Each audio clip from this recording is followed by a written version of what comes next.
Because I had a situation where I had a woman, we were fuck buddies.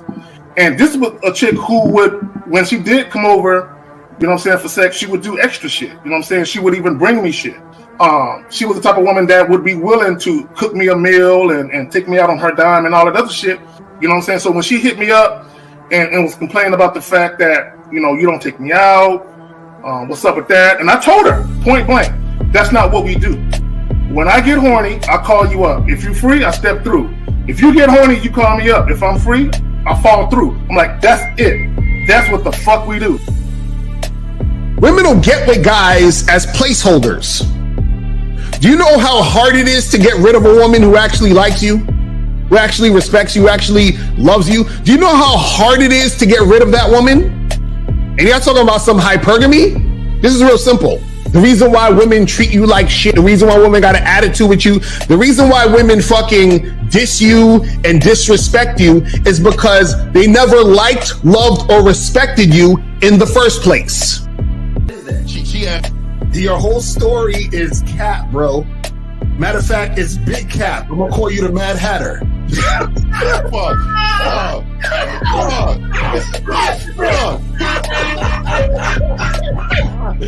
Fuck! I don't know why it would happen to me to lie. You guys didn't even know me. Why would I lie to you? Let's just say you did. You act like you've never had sex a day in your life, bro. What it is you're lying to yourself. You're lying to yourself. That's why you can't make any progress, bro. All the sex that you've gotten, I'm pretty sure it's been handed to you. When a woman meets a man that's valuable and knows who the fuck he is, she knows that she can never overpower a nigga with game or a real dude or a man of value and not even to say a man of value, because that sounds too much like what other niggas be saying. What I really mean is a man that knows his value. When a woman is dealing with a man that knows his value, she knows that she cannot overpower him. So she ends up saying to herself, well, if I can't beat him, I gotta join him. But when a woman is in a room full of dudes that know they value, she knows that she has to submit. And if she don't submit, she got to get the fuck up out of the room. No matter what level she brings it to, how loud she get disrespectful or talks fast, you have to keep your cool. You have to keep it on your energy level. So if you want her to be submissive, you want her to be calmed down, you want her to bring it down a notch, you won't yell louder than her. Talk to her like this. Yo, I don't do that. I don't know if you talk to people like that, but that's not how you're going to talk to me. That's not what I do. Now, if you want to continue to do that, I will show you exactly where the door is. I will escort you out, tell you have a nice trip, and send your ass right to the gulag. You'll be gone. I don't tolerate that from people in my life. For all you surface dwellers out there and shit, how does it feel following all these motherfuckers on the other side of the streets talking about don't do shit? Well, if you ain't gonna do shit, then why don't you do man shit? Don't run away from fear. Don't dwell in the past. Don't give away your power. Don't feel sorry for yourselves. Don't make the same mistakes over and over again. Don't worry about what people think about you. Why don't you do some man don'ts if you're gonna do a don't anyway? Grass eating lion. It's sad to see so many men suffer from bitch assness, and the women know there's such at an advantage with weak men. They try to shut me up. This is the part of being a man, is standing on your squares, understanding that nobody's going to move me. I move mountains. Nobody's going to move me off my square. They need to respect your word. There needs to be a shift in behavior when you get home. They need to understand what the deal is when you're around them. There's no such thing as compromise with men. Compromise. You should be fucking at the truck stop. All day. That's right. These conversations are obviously too in depth. They're too in depth with these bitches, man. What are we talking about? You're a truck driver. Bitch, I come in every state and I fuck hoes. That's what I do.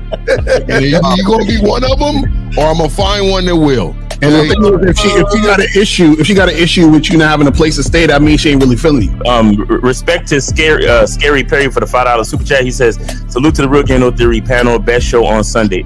I don't know what leaving pussy on the table means, because pussy's not valuable enough to be left on the table in the first place, in my opinion. Exactly. I'll have Christmas lights back there, and I'm fucking bitches under the light. The following program is rated MAN. It contains assertive men who are kings of their castles, men who don't make excuses or blame women for everything that's going wrong in their lives, men who don't make the game about women, instead they make the game about the man. So, if you're into theory or use soft, weak-ass words like hypergamy, red pill, no fap, be on your purpose, high-value man, or money, clothes, and status, buddy, you're in the wrong place, and you need to go 2 doors down where the male cuddle parties and circle jerks are going on. This is a man's space. Since the fall of the PUA community back in 2007, most PUAs ran underground because they had nothing to offer.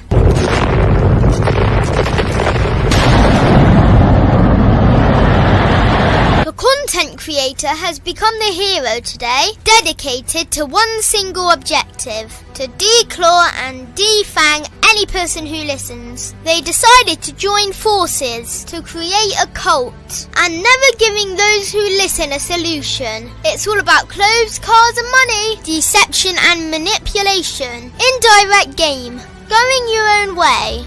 They talk pills and plates. They complain. They blame. Fake it till you make it. I just don't get it. A man doesn't need to lie to meet women. He just needs to learn how to spit flavour in her eyes and in her ears. Thanos broke down the game when he said, as long as there are those who remember what was, there will always be those who cannot accept what can be. Even in darkness, a man can find light. Sometimes the world doesn't need a group of fake heroes teaching lies. Sometimes the world needs a group of anti-heroes to bring balance, order, and truth to the game. It's time to summon the authentic players of the game.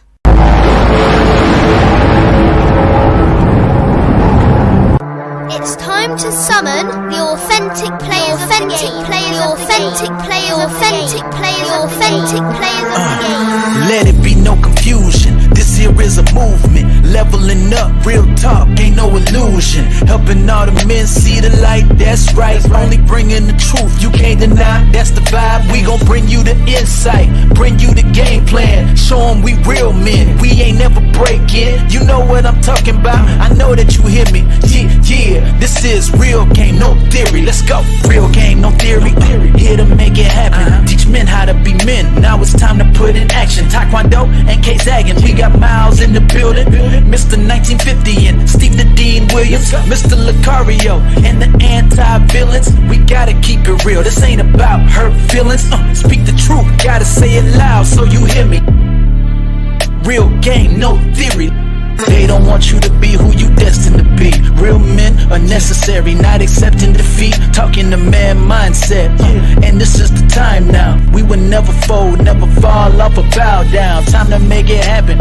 We ain't even stressing. So many don't take accountability for their actions. I gotta say it louder if you don't really hear me. Speaking the truth, this is real game, no theory. Right, we up. Hey, Miles, is your lines are open? Yeah. Oh, Corey, hold on. Whose line? Okay, what line we using? Yeah, the 919 joint. Okay. All right, no doubt. I just need to put it in the. That's a dope. Can y'all hear me? Yes. Yeah, we got you. Yeah, I can hear you. Okay, that's a dope shirt, L. That's a dope shirt. Yeah, I'm there. All right. Okay, we good. No, we got it. Okay, no, we just had to put that in there. All right, good. All right, let's go to the round. All right, Zag, you up first, man. You got it, Zag. Tell him. Okay, Zag and 20 in the building. Man, as I always do around this time, it's good to be back amongst the panel of esteemed gentlemen. Let's get it. All right. Lucario, you up, bro? Yo, what up? It's your boy, Mr. Lucario, bad boy, the dating game. Shout out to everybody in the chat. Shout out to everybody on the panel. Let's do it, man. I'm ready. Let's go. All right, good game. Make sure y'all call in. Steve the Dean wins. Man mindset. Miles, you up, brother? Hey, what's going on, everybody? It's your boy, Miles Cunningham. Never forget about the masculine identity membership.com. You know what I'm saying? But shout out to everybody on the panel. Appreciate y'all. I'm thankful that we're all here once again to do it once again. Shout out to the chat. Shout out to the panel. And let's go. Biff. Hey, what's going on, everybody? It's Mr. 1950, last traditional man on the planet. Man, let's get it today, man. All right. So, Zach, all right. So let me go ahead and play the video, and we'll go ahead and talk on it. Here we go. Let me add the video. Here we go. Here we go. With a 13-hour shift. I just knew I was gonna come home and have some food on the goddamn stove. And now you playing, man. You been doing for like 2 or 3 months, man. What is it? You don't pay no goddamn bill. I pay the car notes, the house notes, family trips. I pay for. Man, you know what? Ride and protect. That's what all right, so. Wait, what did they film that on? Was that like in 1988 or some shit? Yeah, like straight 8-track shit. Yeah, that was a video camera. This is what I want guys to understand. What you do, look, let's go back to the title. What you introduce women to in the beginning sets the tone for how she treats you later. There's a word, precedent. Right? If you think about the word precedent, an earlier event or action that is regarded as an example or guide to be considered in subsequent similar circumstance. I'm going to use it in a sentence. I worry about giving it to her demands because then it sets a precedent. When you very first meet women, you have to be very mindful of what the fuck you do and say. That guy in that video, what did he complain about? It's been 2 or 3 months since she cooked. She don't work. He pays all the bills. He come home from working 13 hours. She eating some pizza. She offered him a bite, which means that's the last fucking slice. You know what I'm saying? Why he's still married to her is beyond me. I don't get it. But I guarantee you, something happened earlier on in a relationship before he married her that was similar to what he witnessed with the 2 or 3 months. Maybe it was 2 or 3 days straight where she didn't cook. And he just talked to her about it. But here's the problem when you just talk about it. Okay, you are a toothless German shepherd. All bark, no bite. There got to be some consequences for what the fuck you do. And a consequence isn't cursing a bitch out. No. Because there has to be something that you do where she sees this motherfucker ain't playing. Right. If I'll put it to you like this. For those of you who got kids, if all you do is yell at your kids but never punish them, then when birthdays and Christmas roll around and you still get them everything they want, now they know you ain't shit. Now they know all dad's gonna do is yell for a little while. I'm gonna weather the storm, but I'm still gonna get my way. Right. In his marriage, it's the same motherfucking thing. Y'all got it. Now go ahead. Y'all got it real quick. With Christian, we'll answer your question after the round. Everyone talks. We'll answer your question, sir. But go ahead. I'm sorry. I didn't mean to Richard. Go ahead, brother. Oh no, I was gonna say, everything K Zach was saying was true. And the thing is, a lot of guys, they don't even realize when they're out there dating. So for example, I always use this example. Dudes be up there upset that they have a girlfriend or a wife and the girlfriend or wife ain't trying to have sex with them. But I'm like, when you first met your girlfriend or wife and you was taking her out on 4 dates, you know what I'm saying? You were trying to hit on the first and she said, no, let's wait. You got to get to know me. And you're like, all right. So you go say go on the second date. You trying to hit on the second date. Like, well, actually, I like to take it more slow. I want to get to know you more. So now you've set a precedent that we're not going to be having sex like that. You understand what I'm saying? So now you finally hit on the 4th date. You make this girl your girlfriend, and then you in your relationship and you're like, damn, we don't be having sex like that. Or you make her your wife. You're like, damn, we haven't had sex in a month. But that's the precedent you set from the beginning because you waited 3, 4, 5 dates before you had sex. So then now this is the situation you're in. So a lot of guys don't realize the way that what they're doing at the beginning is going to dictate how the situation is going to go. It's like how you start is how you finish. So don't get mad that your situation is the way it is when you were setting that precedent in the beginning for the situation to be that way. You know what I'm saying? It's crazy. I'll say this too. A lot of guys have trouble really understanding the importance of the first few interactions with a female. You understand? And shout out to Lucario because we have a short that we just put out from when we was on the Fresh and Fit podcast, and Lucario mentioned and this happens to every guy. This probably happened to, right? Where you in a spot, maybe it's a bar or a club or something, and then you tell the girl, hey, let's go outside, let's go to that other room, let's go over here so we can hear each other better, so we can speak more comfortably. You understand? Like you giving her instructions on the initial meeting, and instead of following you outside or following you to the quieter room so y'all could talk, she's like, no, I'd rather stay here. I want to stay here with my friends. And most dudes, they seriously don't realize how important that little. It's a critical moment in the beginning of the way you relate to this bitch. Right. You understand? It's so fucking critical, and so many dudes fold and not even realize what they've just done. You understand? Because the first time that you give any female instruction, for example, I know cats, and sometimes I do this too, but a lot of y'all cats talk about approaching women. Well, I come from the old school. I come from an era where niggas used to be like, just take two fingers and look at a bitch and be like, to tell her to come here. Right. You understand? That shit right there is a beautiful thing because it sets the precedent that, bitch, I'm not approaching you. I'm telling you to come over to me. Right. And I still do that though. Exactly. I still do that shit. The beauty of it is from the fucking beginning, from the moment we locked eyes, I'm already telling you what the fuck to do. Right. You get what I'm saying? And when she come now, if she don't come over, you already got your answer, bitch. You can stay over there. It's all good. Have a good life. You good. Right. But you go like this and she comes over, that sets what, like what Kazad talked about, the precedent. The first example of how we relate is me telling you what to do and you actually doing it because you recognize a real nigga. Like they say, game recognize game. It's a few women out there that can recognize a real nigga, and they come over. Hey, how you doing? What's going on? Yeah, baby, I called you over here because I needed to lay some things down for you and blah blah blah blah blah. You understand what I'm saying? And then the bitch hears the seriousness in your voice, and it's like she already knows that this is how it's gonna be from the door. This is how it's gonna be from the start to the finish. This is how it's gonna be. And right. and so most guys, and I'll just say this, to kind of wrap it all up. In every relationship, there's two people in every relationship. There's the leader and there's a follower. That's it. I don't care. Fuck all the 50-50 talk. Fuck the partnership talk. Like literally, if your girl refers to you as her partner, you need to drop her right now. But that's a whole nother conversation.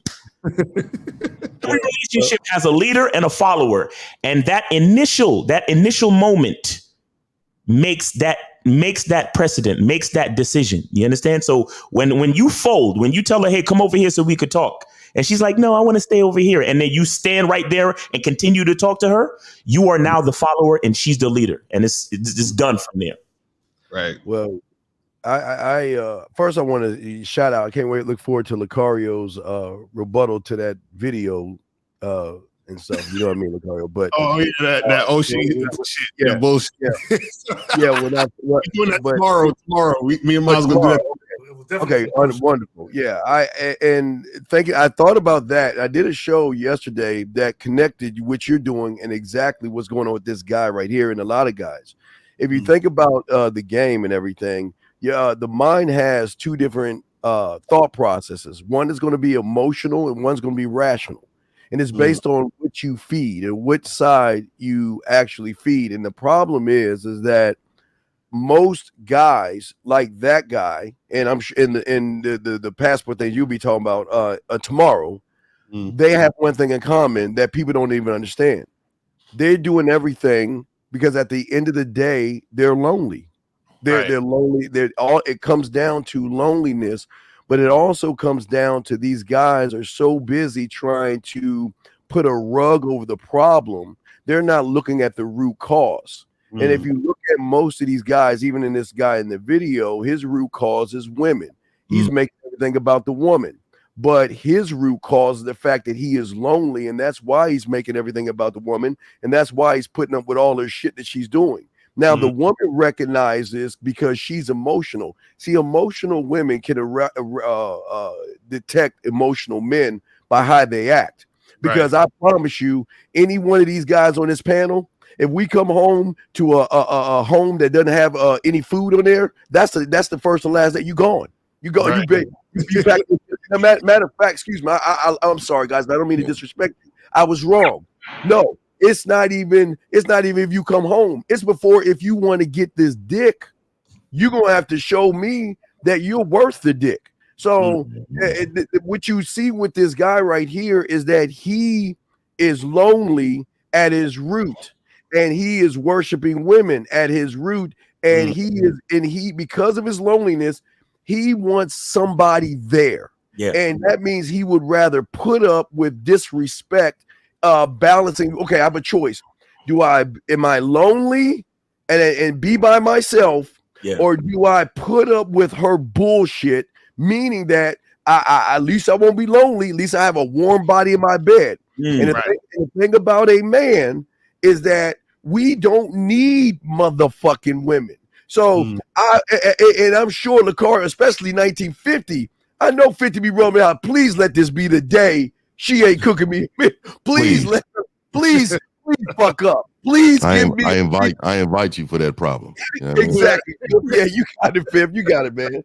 Hey, the art of domination, right? I don't think men understand. Like, so when my book comes out later this year, and when the Silverback Lifestyle is released, I'm gonna tell you, man, how important it is to use your presence and how to dominate a woman from the beginning to the current. You know what I mean? It is very important for you to understand being aggressive is not always what they show on television, right? There is a verbal way to be aggressive. There is a physical way to being aggressive, and then there's a mental way to being aggressive. These things are used in order for them to understand and have thoughts in their head like, I need to make sure I do this, otherwise I'm going to lose him. Most men haven't heard what I'm going to say right now. They haven't heard, you know what, I didn't even do it because I already knew. Because they know the presence of you make sure that they don't do certain things. Right. So in this video, he like Zach said, he just said the president to come home and food to be made. Let me say, this started like Elle was saying. This started back in the beginning when he was taking her on dates, and he was doing what? Hey, where would you want to go? Oh, anywhere you want to go, it's fine. We can go wherever you want to go. He already said to the president that it is her fucking way. And because of that, the result is him having to take the back seat to whatever her priority is, and she has no respect for you. Let me just say this. I'm going to bring up something that I do, and I'm a cold MF. I am really good by putting my body next to her to make her understand how dominant I really am. And it's just regular conversation. But she understands the presence of me right away.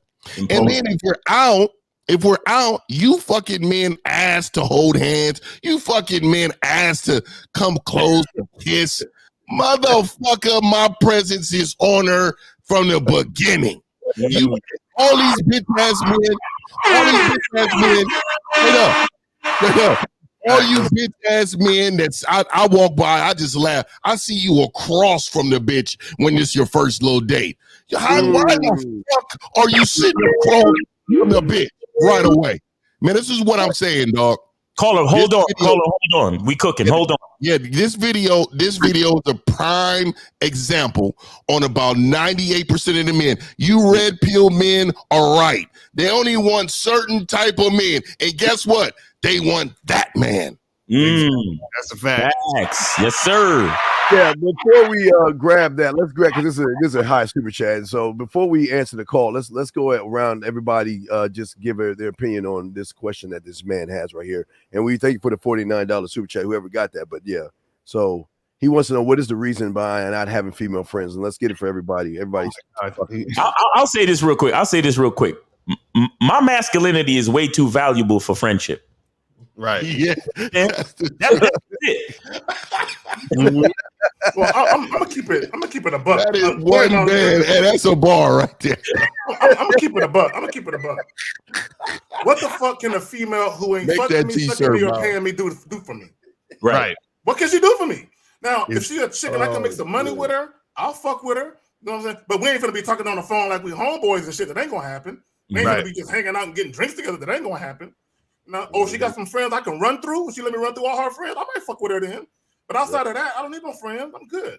Right. Also, like being, just being friends with a woman, you're giving her time, attention, and energy, and for free. You see what I'm saying? And that's what women crave from a man, because they could get dick from all these males, but what happens is that what they really want is an actual man who's going to give them that masculine energy. So how are you going to give a chick masculine energy for free and she ain't doing nothing for you? That don't make no sense. One in a female friend shows that you have a tight ass pussy, because most motherfuckers don't give we're not friends until after we get done fucking. After we get done fucking, after you suck my dick, we can watch the Wii channel, Lifetime. You can tell me about your aspirations. You can tell me about what you're looking for. You can tell me about what college you went to. But I am not wasting my motherfucking time sitting around hanging out with you, fixing it and packing up your boxes, hanging up your shit, fixing things, putting up your Christmas tree and your Halloween lights. I'll be goddamn. There ain't no fucking such thing as a female friend to after we get done fucking. Fifth. See, that's what chick flicks have done to a lot of these men. A lot of these men watch these movies and they believe because women like the movie and women react the way in this movie, that's the way you're supposed to act. You see so many. I was watching what is that? Because I just finished fucking All American. Your boy had COVID. I was sick. I was like, fuck it, let's run through this. So I watched this fucking bitch ass show just to get more mindset of content, right? But then it went to this other show called Homecoming. Nigga, they in the dorm room. This bitch moves in, and her first day, she has shit to be hung up. These motherfuckers ran and found motherfucking drills and shit. And ran in this bitch room. It was 3 men ready to hang her shit up. Oh, I'm here to welcome you to the community. We're about to hang your stuff. And like, these are some bitch ass niggas. But you know what I know? This is geared towards younger people. So what I'm saying is there's going to be so many young people that actually react to bitch assness. That's the indoctrination of simps and beta males. What it's telling you is, as a man, you're put here to serve a woman. You're put here to make sure she's as comfortable as possible. Your comfort and all your shit is last. Exactly. You know what I'm saying? Fuck all that. So Christian Goggins, man, appreciate you for the $49.99 super chat. I hope we answered your question, man. But the bottom line is, you have to understand that masculinity, like when a man is in the presence of a woman and something goes down, it's like the logical and natural progression of things, where it's the man who has to put himself in danger to protect the woman, because that's just the natural way. So that's why it doesn't really friendship doesn't really make sense in that respect. Because if I'm putting myself in danger to save a woman's life, then while I'm alive, we got to be doing something more valuable than just being friends. You know what I'm saying? But anyway, we got 585. You're on live with the Real Game No 3 panel. Name, age, city, and how can we help you? Hey, what's up? It's Mike from Rochester. Mike from Rochester. How old are you, brother? 27. All right. What's on your mind? How can we help you? Afternoon, gents. Right. I just wanted some advice. I'm about to move out for the first time pretty much since college. I'm about to live on my own. I have everything situated, but I'm just coming to the conclusion that I'm pretty much a mark. So wait, you say he's 27? Yeah, he's 27 and he considers himself a mark. He's been living with his mother. You definitely are a mark. Oh my God, 27! You've been living at home for 27 years, and like my boy Steve was pretty much spelling it out for me. You know what I mean? Caller, I have a question for you, real quick, before we get off into. Well, let's do this. What is your question? Let's do that first.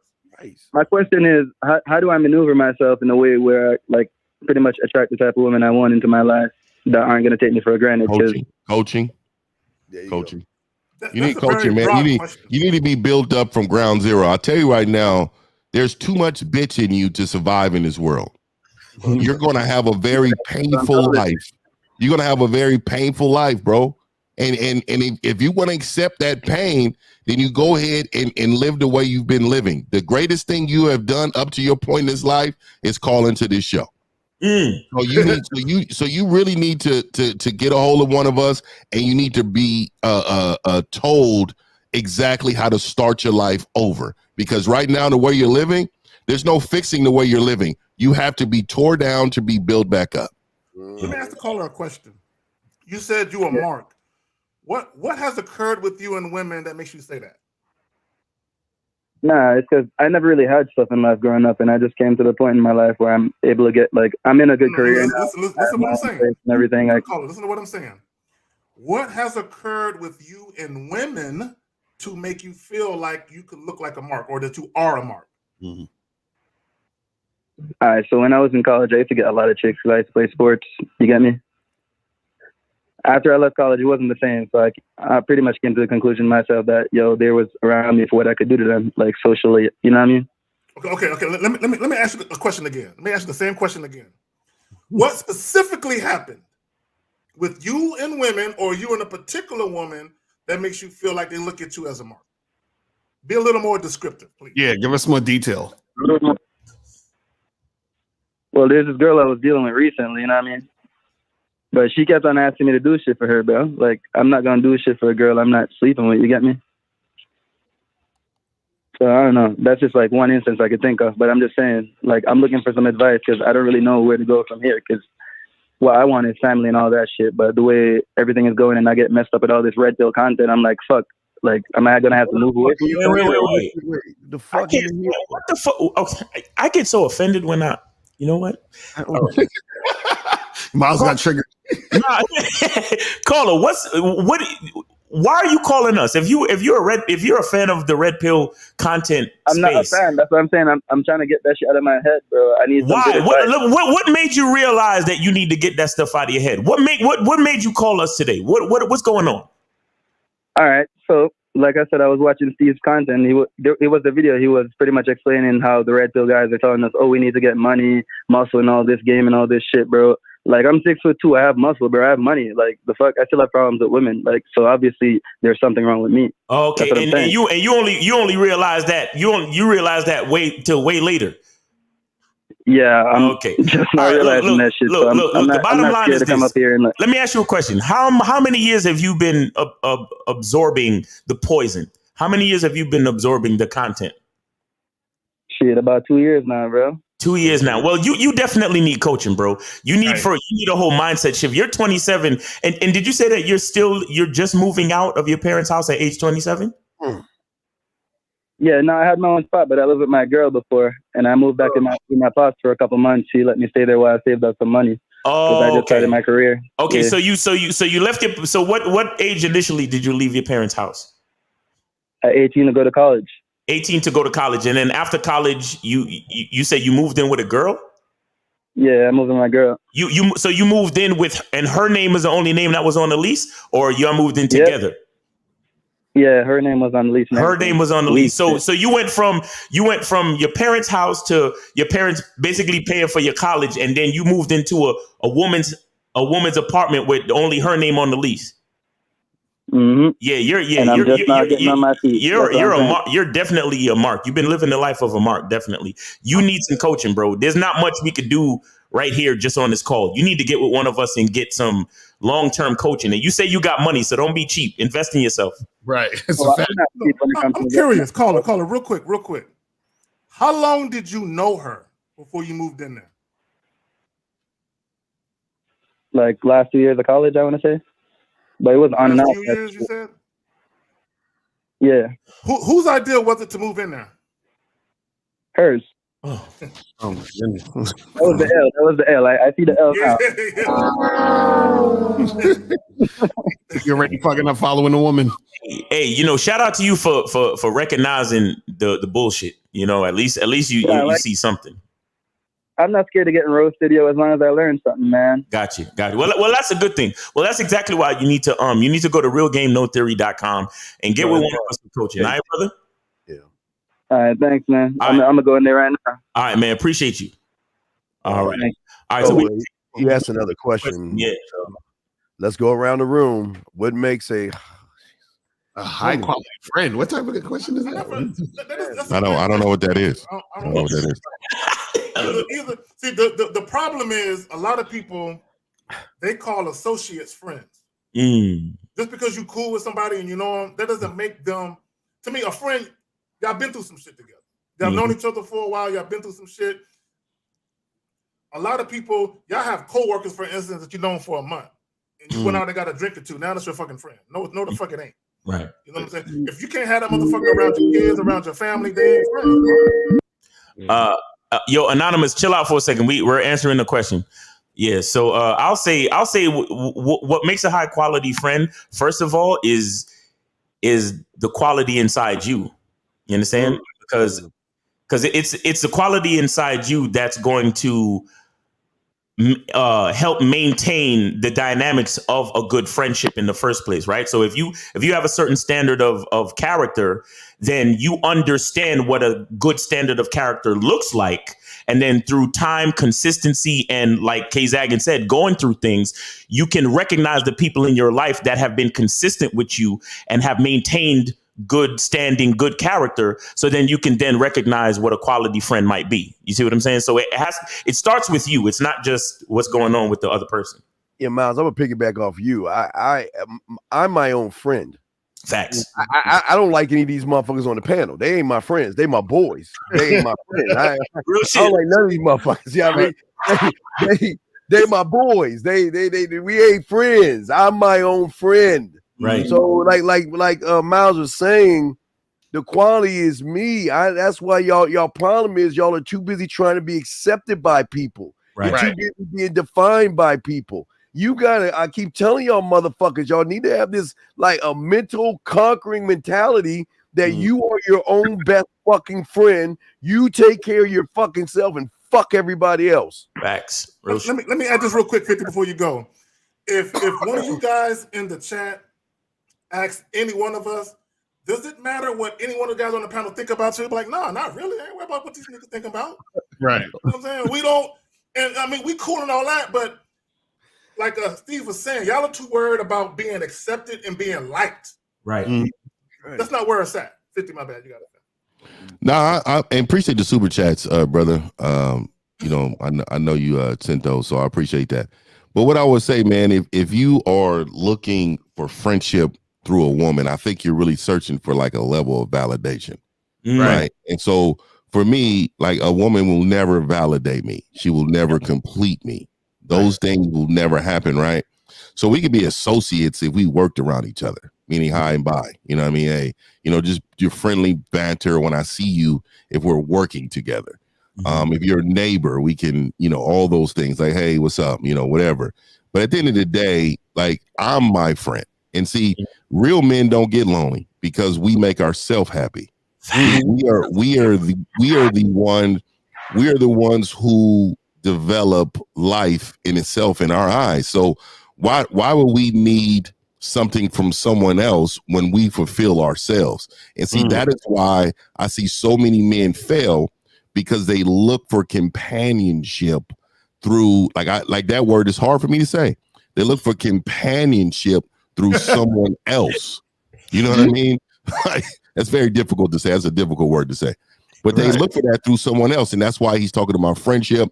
And this is because they always say, what? Oh, she's my best friend.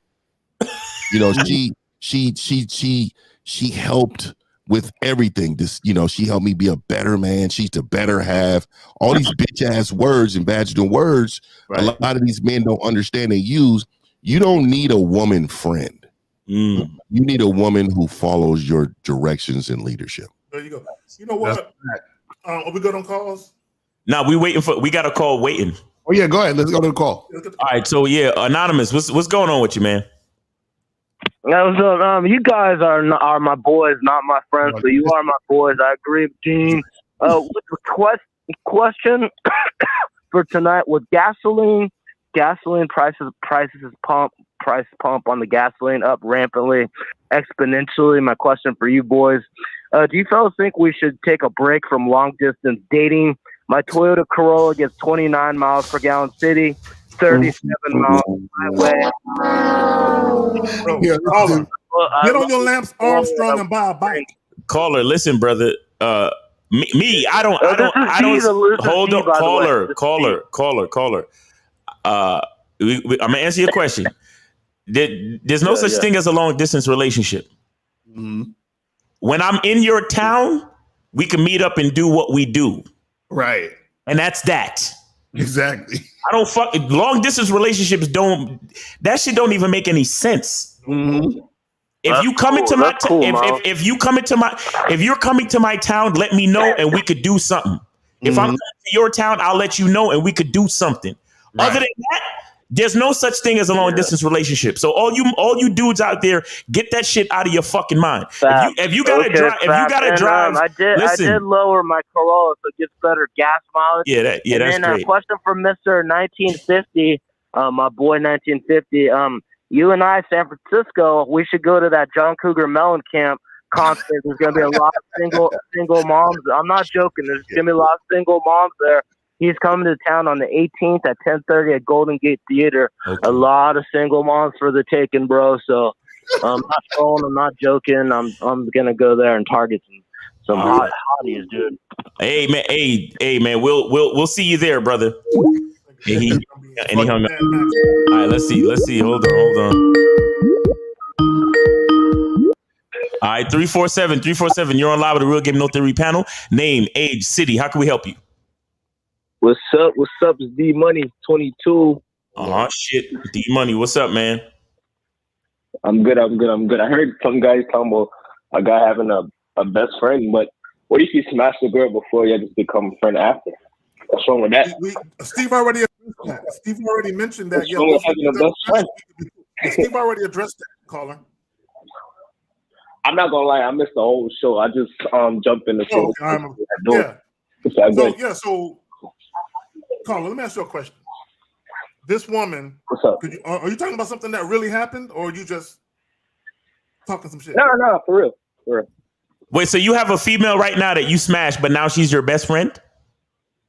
Mm-hmm. Oh God. So do you help her pick out her outfits when she go on dates and shit like that? Yeah, y'all get Tampaxes together and shit. Y'all periods are the same day? Oh, hey, yo, bueno, no, why would that man do that? A man not supposed to do that. You said it's a best friend. So wait, what do y'all do? What do y'all do together? Nah, I mean, go out, shit like that, like, hang out and stuff, parties, lounges, she would pay for shit, I would pay for shit. So so when you with her, you be hollering at other women? Of course, yeah, all the time. Does she say anything about it? Does she feel some type of way? Nah, she's cool with it. She didn't get me girls, so I wanted to go get me a girl. She would get me a girl. So let me ask you a question. Do you ever in your life use the word bitch? No, why would I call her a bitch? No. No, I didn't say you're calling her a bitch. I said, do you use the word bitch? Of course. I'm like, yo, these bitches stupid or some shit, yeah. So do you say that in front of her? You don't care. The only time she get offended about certain shit is when I'm talking about shit I do with other girls. That's the only time she feel a type of way. So she feels a type of way when you with other girls. So that's not your friend. That's not your friend. Why you say that? She don't care. But, I mean, no.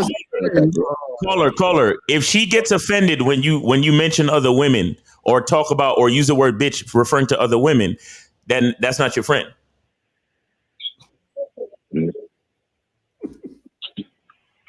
I mean, but women are naturally like that, though. They okay. always You see. Here go the excuses. Here go the excuses. So what are you trying to do? Not excuse. No. D money. Why do you call us, bro? Why the fuck do you call us? Because everything we tell you, you try to find excuses and reasons not to believe it. Nah. I'm not finding an excuse. When I'm saying women is naturally like that, though. Like you don't even have a woman to say that shit. Why the fuck you saying they this? gonna feel the type of way. Let me tell you the only thing about what a woman naturally is. A woman naturally is a fucking incubator for my seed. That's all a woman naturally is. Everything else about a woman, I as a man decide what she is. You understand that? Now, guys like you is exactly what we're talking about in the title. And what's that? What am I hearing in the background? It's like a lot of shit going on. What's going on? My fault. Let me get out of the kitchen. They over here making noise. This nigga. What guy you talking about? Dog, go feed your kid, dog, and get off the fucking phone. You see, these are the type of ideas that you introduce to women initially that could make a woman slide into a best friend position in your life. Right. You understand? Whose idea was it to continue after you smashed and everything? Whose idea was it for y'all to become quote unquote best friends? Mine, because I don't want nothing else. Hey, nigga, turn that shit down in the background, bro. What's going on with you, man? My fault. Go talk in the bathroom. It was your idea to become best friends with this girl. Yeah, word. Yeah, so you called her up one day. You called her up one day and said, "Hey, I think we should become best friends." No, friends. So how did the conversation occur when y'all made the choice to become, or when you so you say you made the choice to become friends? I mean, when I got a girlfriend, I just put her in the favor. I'm like, yo, we should be friends, so. Hello. So wait. So I like multiple girls. So yo, D Money. Listen. If you can't like speak directly into the phone, I'm gonna have to end this call, brother, because I don't like what's going on in the background. It's the AirPods. Yeah, that's what I'm saying. Take out the fucking AirPods and speak directly into the phone. This nigga. I see why you friends with women. I see why you friends with women, bro. Because you just like him. You know what I'm saying? Yeah, he falls asleep on the phone on FaceTime and shit with him and shit. No, he that motherfucker. You hang up. No, you hang up. No, we'll hang up on the count of 3. 1, 2, 3.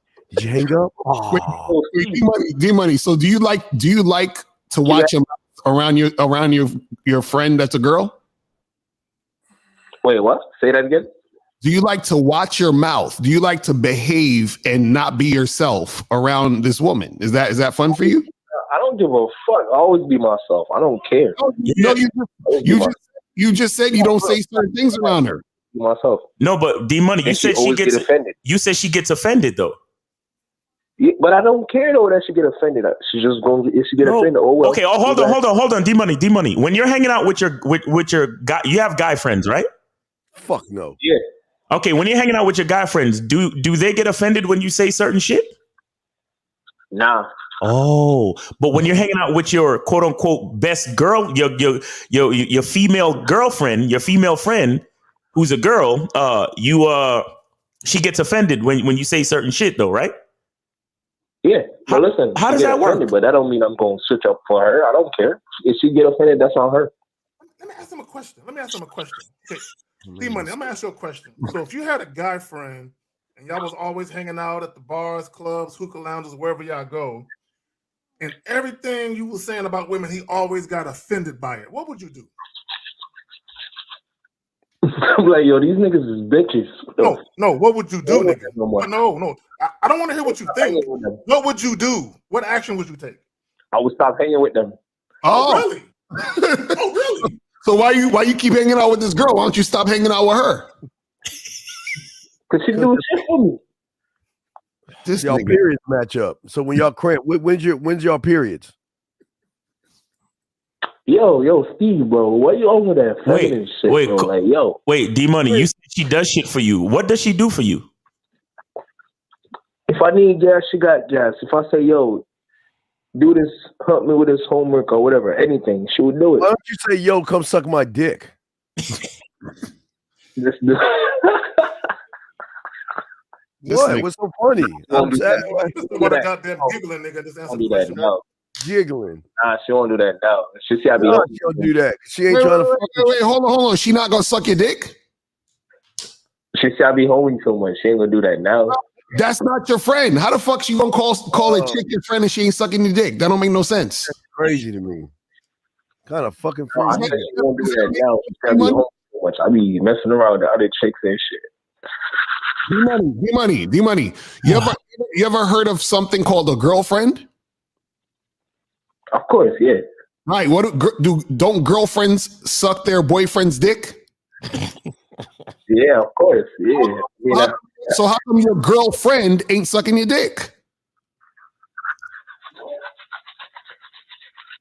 Yo, what is brushing his teeth? Is he brushing his teeth, dog?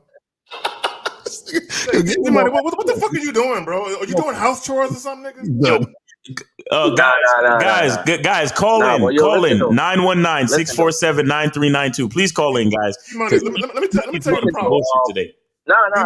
D-Money, hold on real quick. Hold on real quick. You have this woman that you call your friend. She won't gargle your nuts. And she got a problem when you talk about other women. That sounds like a girlfriend in a sexist relationship. Right, exactly. Listen, she do stuff outside of that. Like, let's say, all right, boom. Outside of that, what? You know, people that got studios and shit. So whenever I'm ready to record, I can always call her like, "Yo, put me on." Like, she had value outside of that, bro. Like, But you can't tell her to suck your dick. Oh my god, bro. So y'all dress up in onesies and shit and have slumber parties and shit, right? Y'all sit together at night talking about other dudes that y'all like to be with, and y'all giggle and put posters on your wall, and y'all prank call guys and laugh and shit, right? That's what the fuck y'all be doing. If that's what you do, you do that. Nah, motherfucker, that's what you sound like you doing. You want some bitch shit. Nah, I don't do that shit. No, you still have this question. When is your menstrual cycle? When I keep her around. That's all I'm saying. Or just keep her around there, man. If you're trying to convince us, then keep her around. Hey, D-Money, do you, brother? I mean, you ain't got to listen to us. If you actually found look, one of the things that you got going for you is that you already smashed, okay? And sometimes that's it works out that way, where if you already smashed but you realize you're not compatible, but she provides some type of value to your life, then go ahead, keep her around. Exactly. So you're fine. Talking about wear onesie and all of that. Like, come on, yo. No, listen, you're fine, brother. You're fine. No. The bottom line of insecure bitch. The bottom line of the friendship situation is that you don't like try to date a woman and then she's like, well, I don't really like you like that. We could be friends, and then you agree to be friends. But if you already smashed, then it's all right. You understand what I'm saying? If y'all grew up together and she's like a sister to you, then that's all right. You understand? Sometimes there are exceptions to the rule. So I mean, you don't really need our advice, brother. You know what I'm saying? Make sure you hold a purse when you go panty shopping. Let me say this to D-Money. Here's the issue. I'm on the phone. D-Money, real quick. Here's the issue that I have with you calling and even talking about that. Stand on your shit. Yeah. Because you basically called up saying, what's wrong with having a female friend? If that's something you do, and that's something no one can keep you from doing, why even call and talk about it? Just do you. Stand on that shit. Because y'all be telling other guys that's wrong. Like, don't worry about what we tell other guys. Nigga, worry about you. Guys. Yeah, you worry about yourself. You want to be with your little bitch ass girl? Go ahead and do that stupid shit. Yo, Steve, I know you be wearing onesie with girls, bro. Stop it. Because I'm saying I know you. I'm telling you, I know you're kind of guy. See, this is the problem with a lot of men out here, or male say. D-Money, this is the problem. Hold on, D-Money. The problem is that you are not sure about yourself. That's why you calling in, because you want a cosign for what you're doing. You guys telling other guys like, yo, like if the girl had value outside of that, you should be able to like keep her around. So what value does a woman provide? Wait, D-Money. What we're trying to say is this. D-Money, are you there? D-Money, listen. Do you like doing what you're doing? What happened? Do you like doing what you're doing? Do you like having this woman as your friend? Yes or no? Of course. Okay, so then why do you give a fuck about what we talking about? Why do you care that we're telling other men not to have women friends?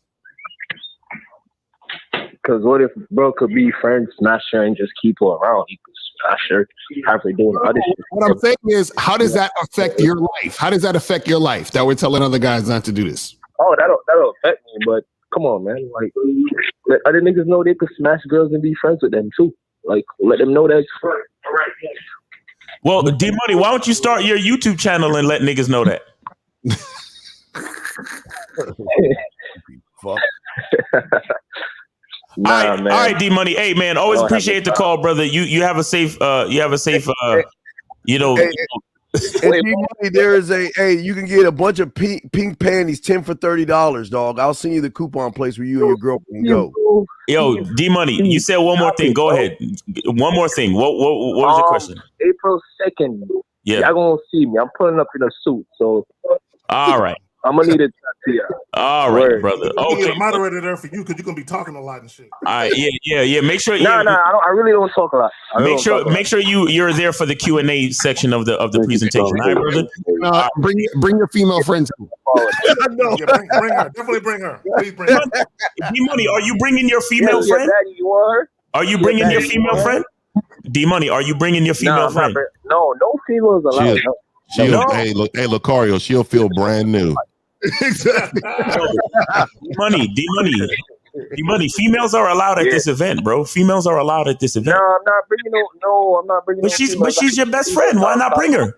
She's your best friend. No, she can't. You guys can skip together holding hands inside the door. I don't know, man. I don't even do that. I don't know, man. If I was this girl, I would be unsure about our friendship if you don't want to bring me to the event. Oh my god. Fuck. All right, yo, D Money, take it easy, brother. Take it easy. All right, take it easy. We got another question from that gentleman. He's paying all his money. So okay. Real quick. 412. Hang out for a second. We're gonna answer a question. All right. Yeah, 1 second. 412. Let us just. Here we go. Oh wait, that's the quality friend. Hold on. Here you go. Oh, here we go. Define masculinity. Oh Jesus Christ.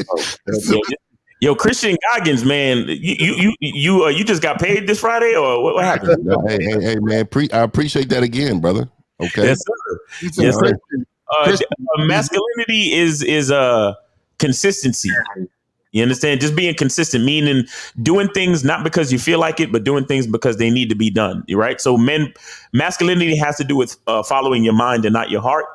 Doing things, based on logic and not based on emotion. That is the basis. In my opinion, that's like the baseline of masculinity. And I agree. And there's traits that women don't have. Yeah. It doesn't matter. It doesn't matter what they try. If they try to transform, it does not matter. It's inside of you. But if you don't take advantage of it, then you will go the other opposite direction. So I agree with Miles and everything he said right there. Yeah, I'll simply answer that. The opposite of you. That's fine. Well, let me add this. Because a lot of guys think they're masculine, but they're not. And a lot of guys, they think manhood is about making money and being able to pay for shit. When we talk about masculinity, there's a certain type of foundation and structure that you have to your life as a man that has zero to do with women whatsoever. Right. And also, let me just say this. And this is how you know a lot of guys are not masculine men, because they're too fucking flexible.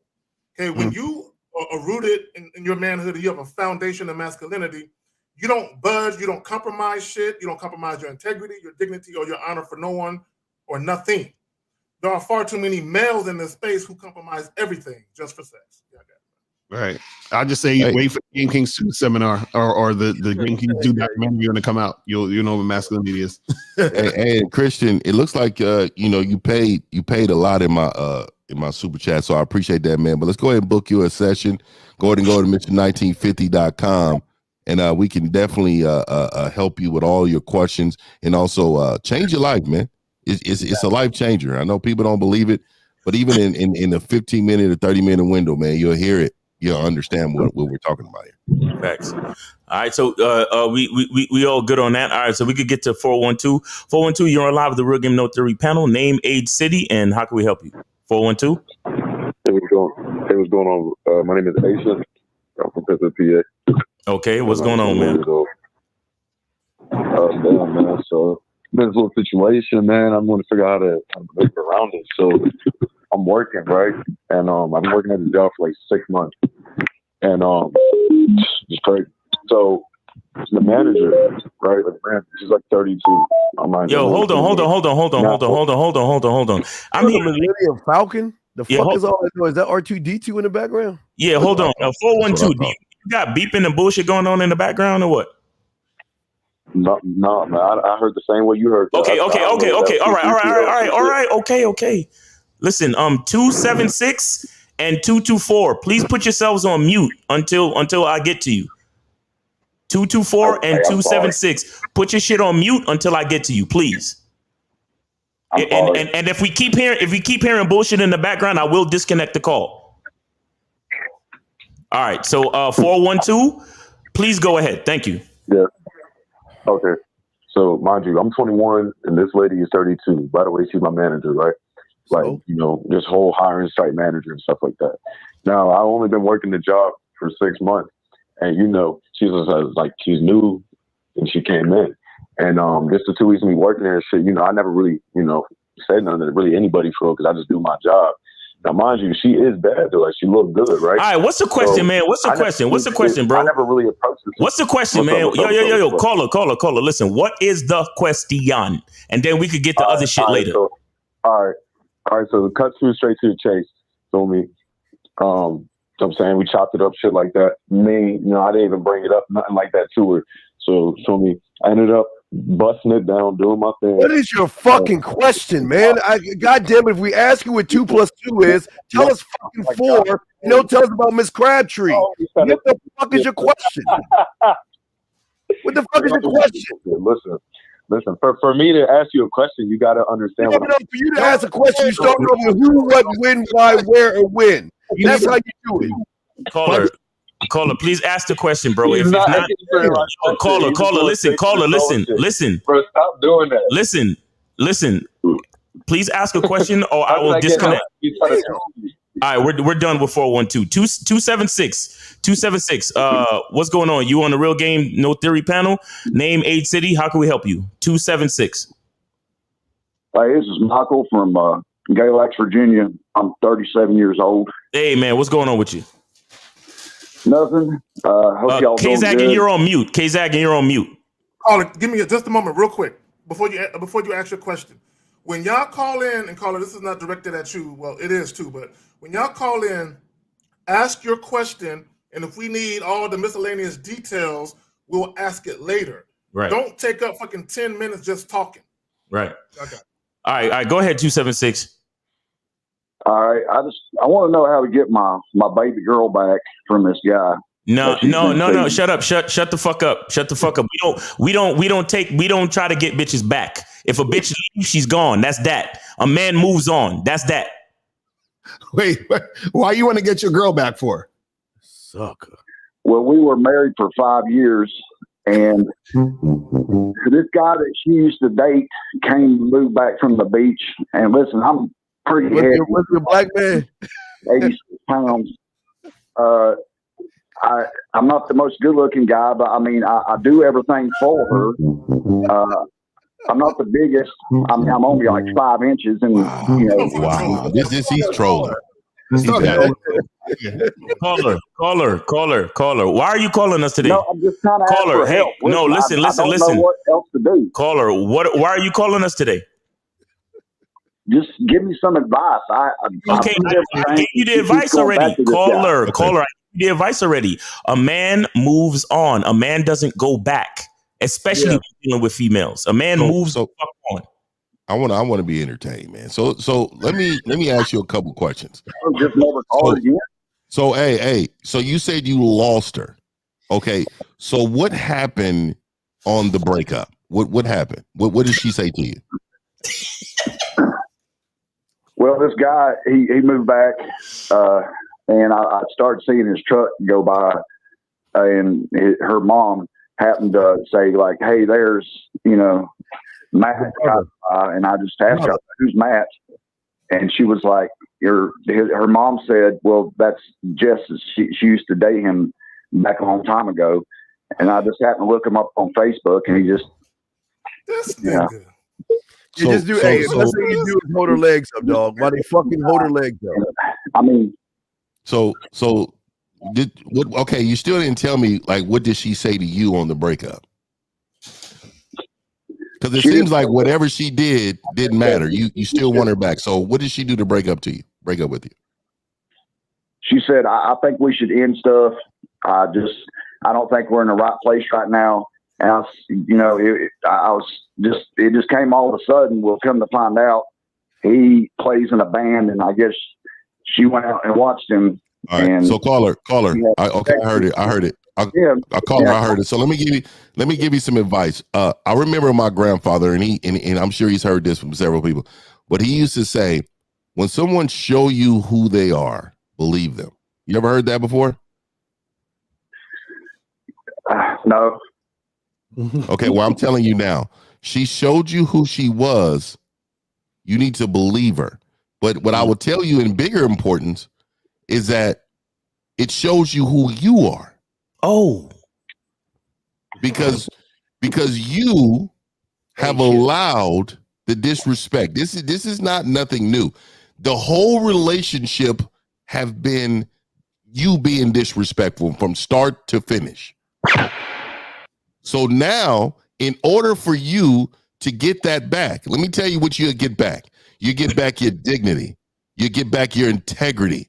You get back your manhood if you learn the game. Right now, you have zero.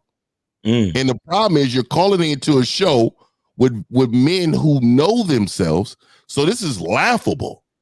This is so laughable because this is unheard of in our lifestyle. This would never occur. So this is why you hear the humor. And when we're talking to you, because you have allowed the level of disrespect. Let me tell you something. I'm a 3-cube ice man. I like 3 cubes in my ice. There's been times I done left a woman's house because I told her I wanted 3 cubes and there's 4 to 5 in there. Oh, I forgot. Either you make me a new glass or this is the last time I'm speaking to you. And I know that sounds petty, right? But the dominance of me making sure you are perfect is very important to me. Do you understand that, sir? Yeah. Did you hear him? All right, hold on 1 second. All right, so look, we got 469. You just joined. I'm gonna need you to put the show on mute in the background. Matter of fact, put your fucking phone on mute. If I continue to hear background noise, I will disconnect the call. 469. All right. Now 276. Continue. Nothing. That's just all I wanted to know. I even started doing stuff like, I live in a small town. There's not a lot of women around here. I can tell. Walter Mountain. I started trying to rap to even because he plays music in a band, and I was trying to start rapping to even get this nigga gotta be trolling, bro. No, caller, 276. And I'll be packing that heat up with the stitches and dishes. Oh no! Now he's rapping. Oh, I can't. He's all right, hang up on that bitch. Would that get her back? No, all right, listen. Look, you're gonna have to add more syllables to your flow in order to get the girl back. Once you add more syllables to the flow, then you'll be perfect. All right, brother. Start beatboxing on top of that, bro. Go ahead. Okay. All right, and make sure I wanted to tell y'all. Hey, yo, what's up? This is Jake from Statesville. What's going on? Butt stuff. Yeah. Butt stuff. Hello, partner. Do-si-do. Okay, so we got 224. 224, you're on live with the Real Game No Theory panel. Name, age, city. How can we help you? 224. How's it going? Yeah, sorry about the noise in the background earlier. I'm on my way back. A little something, so okay. Still driving back out to my house right now. But yeah, I really just want to call in. I've been calling in probably for a while. I want to say hey guys, that direct shit really worked. I'm not even lying.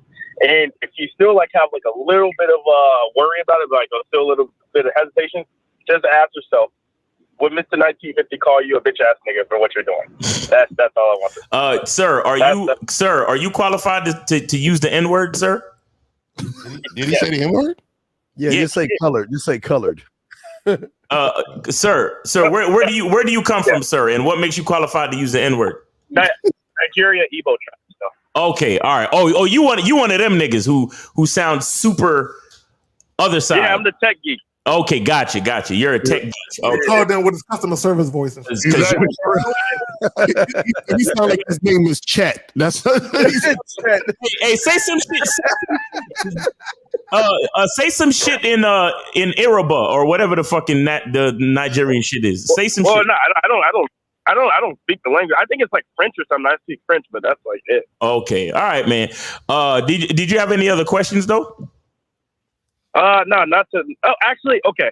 So yesterday there was these two chicks, whatever. They like best friends and shit. I went up to them both, told them both what it was. Like I told them, I fuck with you both. Basically, I said some wild out of pocket shit, and they loved it. Mm-hmm. So now I've got both of their numbers separate. Mm-hmm. So would you recommend that I put them in a group chat and then just say what I'm gonna say? I recommend you throw their numbers away because you don't know what the fuck you're doing. Throw their numbers away. Let me ask you a question. That you're sorry. Let me ask you a question. When you just prior to you getting their numbers, what exactly did you say verbatim? It doesn't make any sense. What did you say to him? Yeah, so I was so first I introduced myself in a bid format or whatever. Then after that, instead of just taking the number, I just went into telling them about how I thought they were sexy as hell, how I love how their titties were huge as fuck. And I was like, listen, I want to be honest, I look forward to having you girls squirt on my face later tomorrow. So that's kind of what I said. So let me ask you this question. You saying all that fake ass bullshit and you're calling us to ask, what do you do? You're saying all this shit and now you're asking us, what do you do? Throw their fucking numbers away. First call them and apologize for wasting their fucking time and throw their numbers away, loser. So caller, look. What a fucking loser. See, what you said don't make no sense. Because if you said all that shit for real, and they were like, okay, and you got their number, then there's nothing left to do but to call it and set it up. Right. You ain't doing that shit. Okay. There's two phone numbers, so it's not like they're. Oh my god, dude! Yeah, so call them, set it up the same way you hit them up. Yo, come through. She coming through, and then you make it happen. What are you talking about? All right, here's what you do. Which girl is the dominant girl? Which girl is the girl that you could tell to do something and she'll tell the other girl to do it for you? The shorter one, I guess. The shorter one. All right. So just hit up the shorter one and just be like, yo, you and your friend come through to the spot so y'all could squirt on my face or whatever the fuck you said. Man, he ain't built that way. Let me add this. What you should have did, caller, assuming that you really said all that shit, which I'm very skeptical that you did, but assuming, I'm gonna give you the benefit of the doubt. Why not set up a sexual rendezvous right then and there? While you have both of them in front of you, exactly. You got them right there. Why leave? But let's do something right now. I know I was supposed to be clear and concise, take 30 seconds or something. Because I was at the bar, so I was doing rounds or whatever. My first round was listen. Caller. Let me ask you another question. Do you have your own spot? Right now I'm on spring break, so no. Okay. So you're at a bar. I'm assuming you got some money. How come you didn't take them to a hotel? I was under the impression, I remember listening to Lucario and Miles' show, and they were saying fuck all that. Fuck that. Fuck all that. When you talked about them squirting on your face, can you tell us exactly how they responded verbally to you? What did they say? Yeah, so they gave a laugh of surprise. He's like, I can't believe you said that. That's fucking crazy. And I was like, hey, listen, I just keep it 100 with you guys. I have no reason to lie. Caller, fuck all that miscellaneous shit. Did they consent to wanting to do that? Did they say, cool, we're down for that? Did they ever say anything like that? No, I guess they laughed and then they both gave me their numbers, but there was no verbal confirmation yeah, okay, we would like to squirt on your face. And caller, when you first got on the call, I heard you say that direct shit really works, right? Isn't that what I heard you say? Yeah. Okay, so if you're so direct, then what's all this taking the number and not setting nothing up? Right. If we're direct, what does the word direct mean? That means the shortest distance between two lines, right? Yeah. So what's with all the taking of the number and now possibly wondering which girl should I call and should I get them in a group chat and should I do? We're trying to be direct, correct? So why not be direct and like K Zagan said, set it up or try to get them to go with you that night? Mm-hmm. Well, I said it was like at the very beginning of my time there, so I thought I was supposed to like, you know, do some prospecting, talk to all the chicks like that I want to talk to, and then caller again we're fucking up because we're misconstruing the definition of the word direct. Don't you get that part? Yeah.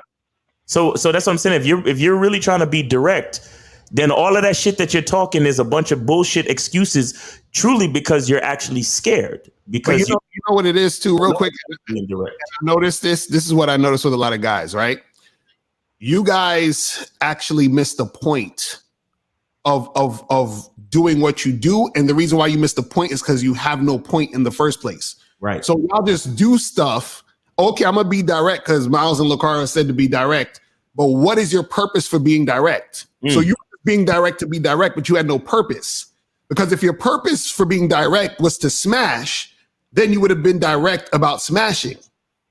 You see what I'm saying? So you're like, well, I was direct with her, but then I was walking around the club and talking to other women. And making rounds. And right. Why would you make rounds if your goal is to smash when you had two girls? You could have smashed right there.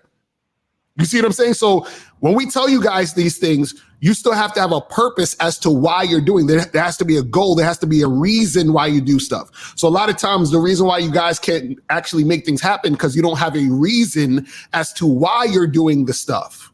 Do you see what I'm saying? This is why dudes are trying to steal Miles's line and be like, hey, girl, is anyone going to be okay with me taking you out? You're just saying that because Miles said it, but you don't have a purpose as to why you're saying it.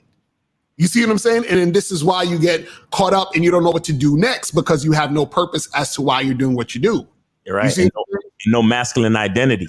Right. That's some weird shit for him to, assuming that he's not, telling a lie, for you to say all of that shit about sex, but your main goal isn't to fuck. Your main goal is to get their phone number. That's right, weird. Exactly. That's what I'm saying. Like, that's weird shit. Caller. How does that? Yeah. How the fuck does that work? Where you telling chicks, yo, your titties are so big, I want the both of y'all to squirt on my face, and then you say, all right, so I'll take your numbers and then call you sometime later. I guess I'll call you because I don't know which one to call first. Like, caller, does that make sense to you, bro? You fake. Yeah, I guess I have the wrong method of prospecting. Like, imagine this. Imagine if you were hungry, right? And then somebody came up to you and be like, yeah, man, I got some mashed potatoes with gravy. I got some fried chicken. I got some asparagus. And I got some, and it's all tasty and ready and it's hot and you can smell it, right? And then I say to you, all right, so I'm gonna give you the food tomorrow. Right. Like, does that make any sense? Is that direct? No. Yeah, exactly. So work on your identity, bro. Work on what you really want from these women. And you're on spring break, bro. As soon as you don't have to make rounds and prospect. You find a woman that's attracted to you and you're attracted to her, do what the fuck you got to do right then and there. Stop being a bitch. Right, because you've already met the woman or allegedly met the women that would have done the thing that you were trying to do to make the rounds. Exactly. Bro, look, caller, check this out. I went to a club by myself one time, right? And I was there for about 10 minutes or so. I came across these two friends, two Mexican babes. I had a conversation with them that lasted less than 5 minutes. We ended up leaving. Not one time did I ask for their fucking phone numbers. As soon as I realized they was down, I'm like, let's go. And they said, let's go. And we left. The point of me telling you that story is, if I walk into an establishment within the first 30 seconds, if I realize some chicks want to fuck, I'm leaving. Right. I'm not going to stay the rest of I accomplished my mission. Right. I'm out of there. And that's the key. A lot of guys don't have a goal. A lot of guys are just doing things. And that's the problem. Oh, well, how do I talk to girls? What do I say? Blah, blah, blah, blah. They go up and they talk to a girl, but they're just talking to the girl just because they want to talk to the girl, but they have no point as to why they're talking to the girl. You see what I'm saying? And that's the thing. You have to have your own goal in mind, your own point as to why you're doing what you're doing, because that's the reason why you're doing it. You see what I'm saying? If you have no reason, then you're going to be lost in the sauce and you're just doing shit just to do it with no direction. Exactly. And then nothing's going to happen. And this is another example of why the free content doesn't work for you motherfuckers.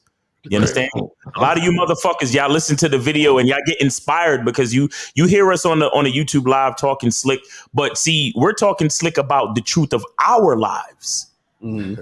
You understand? It doesn't carry over from osmosis through the fucking YouTube screen where you can say what we say, be direct like Miles, and have the gorilla, the mindset, the man mindset, and have the gorilla lifestyle. It's not gonna fucking work for y'all. You understand what I'm saying? You have to know what the fuck you want. That's why you got to get coaching. That's why getting the coaching and getting that real one-on-one information, that's what's going to let you know who you are, what you want, and how to truly execute based on your abilities. Right. You see what I'm saying? Because for example, if you look at a sport like basketball, the 7 foot guy, the way that he's going to score mostly is from dunking the fucking basketball. Why? Because he's 7 foot. His identity dictates that he's going to score in the paint. You understand? Now the 6 foot nigga, he most likely going to be a point guard, and he's going to make most of his baskets from the perimeter because his identity states that that's how it's supposed to be.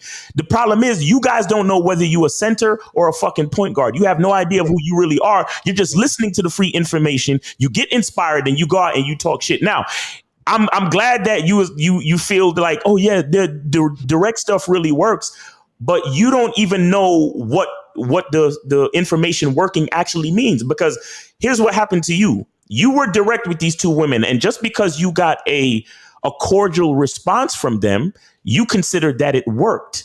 But what you really wanted was to smash. Did you smash? So did it really work? You get what I'm saying? Yeah. I think he should call him right now, Steve. Yeah. I think he should call him right now. No, none of them bitches, no. Don't do it. Yo. Man, don't do that shit. All right, caller. Hey, man, we appreciate the call, but you got to get on somebody's program, bro. Go to realgamenotheory.com and get with one of us for coaching and make that real investment. All right, brother? All right, sounds good. Thank you, guys. All right, man. And be safe on your spring break, man. Don't do nothing stupid out there. Right. All right, take it easy. All right, so we got 4. He's not. He's cautious. Right? We got 469. 469, you're on live with the Real Game No Theory panel. Name, age, city. How can we help you? 469. Yes, sir. Yes, my name is Jeremiah. I'm not 20, and I'm from Dallas, Texas. All right. You say he's not 20? So he was going to say 19, but I think I heard that too, bro. I'm 20. Yeah. So my question is that, so when you out here in the field, and let's say you get rejected from a chick, you basically a part of being a man is you keep moving on, like you. There's no such thing as rejection. Rejection. Thank you for yeah. There's no what the fuck is rejection, caller? There's no such thing as it. What is rejection? So basically, when you try to introduce a woman to what you're trying to do, but she finds it. Is she allowed to say no? Is she allowed to have a thought? Yes. So what does her thought or reaction have to do with you? That's not rejection. What is rejection? You know what rejection is? You rejecting your fucking self. There are other thing other than rejecting, you reject yourself. Women don't reject you. How the fuck does a woman reject you? And also, caller, you do know real men don't see it as anything like that. So for me, she just missed out on the best opportunity that she would ever get on the planet. Exactly. Right. I walk away great with that. Exactly. But caller, what exactly is your question? Because you was just kind of, yammering on and on about bullshit. Can you just ask us the question and then we'll get to the details if we need it? Yeah. So my question is, I'm not gonna ask how do you get over rejection, because y'all just said it's not rejection. So wait, stop. You said get over? Yep. Caller. Wait, can I show him something? Caller. Stick your arm out. I'm serious. I'm gonna show you something. I'm gonna show you a mind fuck. Stick your arm out. I'm serious. Okay, just stick your arm out. Okay, is it out? All right. Yes, all right. Grab your arm. You can grab your arm, right? All right. You can grab it. All right, smack it one time or pinch it, not hard, but I'm just showing you something. Oh, you did that? Okay, you're real, right? So you're real, right? You understand that, right? Yes, right? sir. So now go ahead and grab rejection's arm. Pinch rejection. Smack rejection. Can you do it? No. So how can you get over something that's not fucking there? It's a state of mind, caller. It's a state of mind, man. Matter of fact, this is what all y'all listening right now. This is how you should look at rejection. A conversation that ended abruptly. Just a real short conversation you have with somebody. Exactly. That's it. Caller, what can you please just tell us the question, brother? Please, Jesus. Yeah, so basically, I was saying is that part of being a man when you just move forward, like when you move on. So when you order a sandwich have you been to a McDonald's or a restaurant where they didn't have something that you wanted? You wanted it, they didn't have it. What did you do? You either ordered something else or you went to another place, right? Yes. So what's the difference? Yes, and there's really not a difference. It's just God dang nabbit. Right. And caller, let me ask you a question. So do you like when women are interested in you and want to have sex with you and date you and stuff like that? Yes. Right. So you like that right now. What happens is that in order to experience that, the other opposite of that has to be also true. That means the other part of it has to exist. That means that there has to be women who are not interested in you and who do not want to date you. Do you understand that? Right. So that means that's part of the whole game. So in order for you, for example, to understand what hot water is, you got to understand what cold water is. It's all on the same spectrum. So you can't have hot water without cold water. You can't have cold water without hot water. So that means you can't have women who want to fuck you if you don't have women who don't want to fuck you. Does that make sense? So it's basically like 50-50. Right. So this is what I'm saying. It's part of the game. That's what I'm saying. It's part of the whole thing. So it's part of the game where women have to say no to you. Does that make sense? Caller, you fuckable. Now, I'm not saying it as a gay thing. Caller, do you see yourself as fuckable? I'm gonna change that about. Caller, do you see yourself as fuckable? Yeah, it was hard to hear right there. I'm sorry. I'm sorry. I had to change that. Caller, do you see yourself as fuck you guys? Caller, do you see yourself as fuckable? To women only. No, you don't. Women. No, you don't. No, I can tell you don't.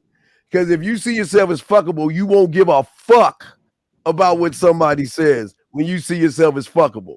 When you actually believe that you're the shit, you're the star, you're the opportunity and not a fucking option, you won't move the way you're moving. You won't see yourself as fuckable. And I mean, that's why I kind of fucked on the question. That's why to get on my bitch ass on that shit. But I'm saying you don't see yourself as fuckable, then you don't see yourself as an opportunity.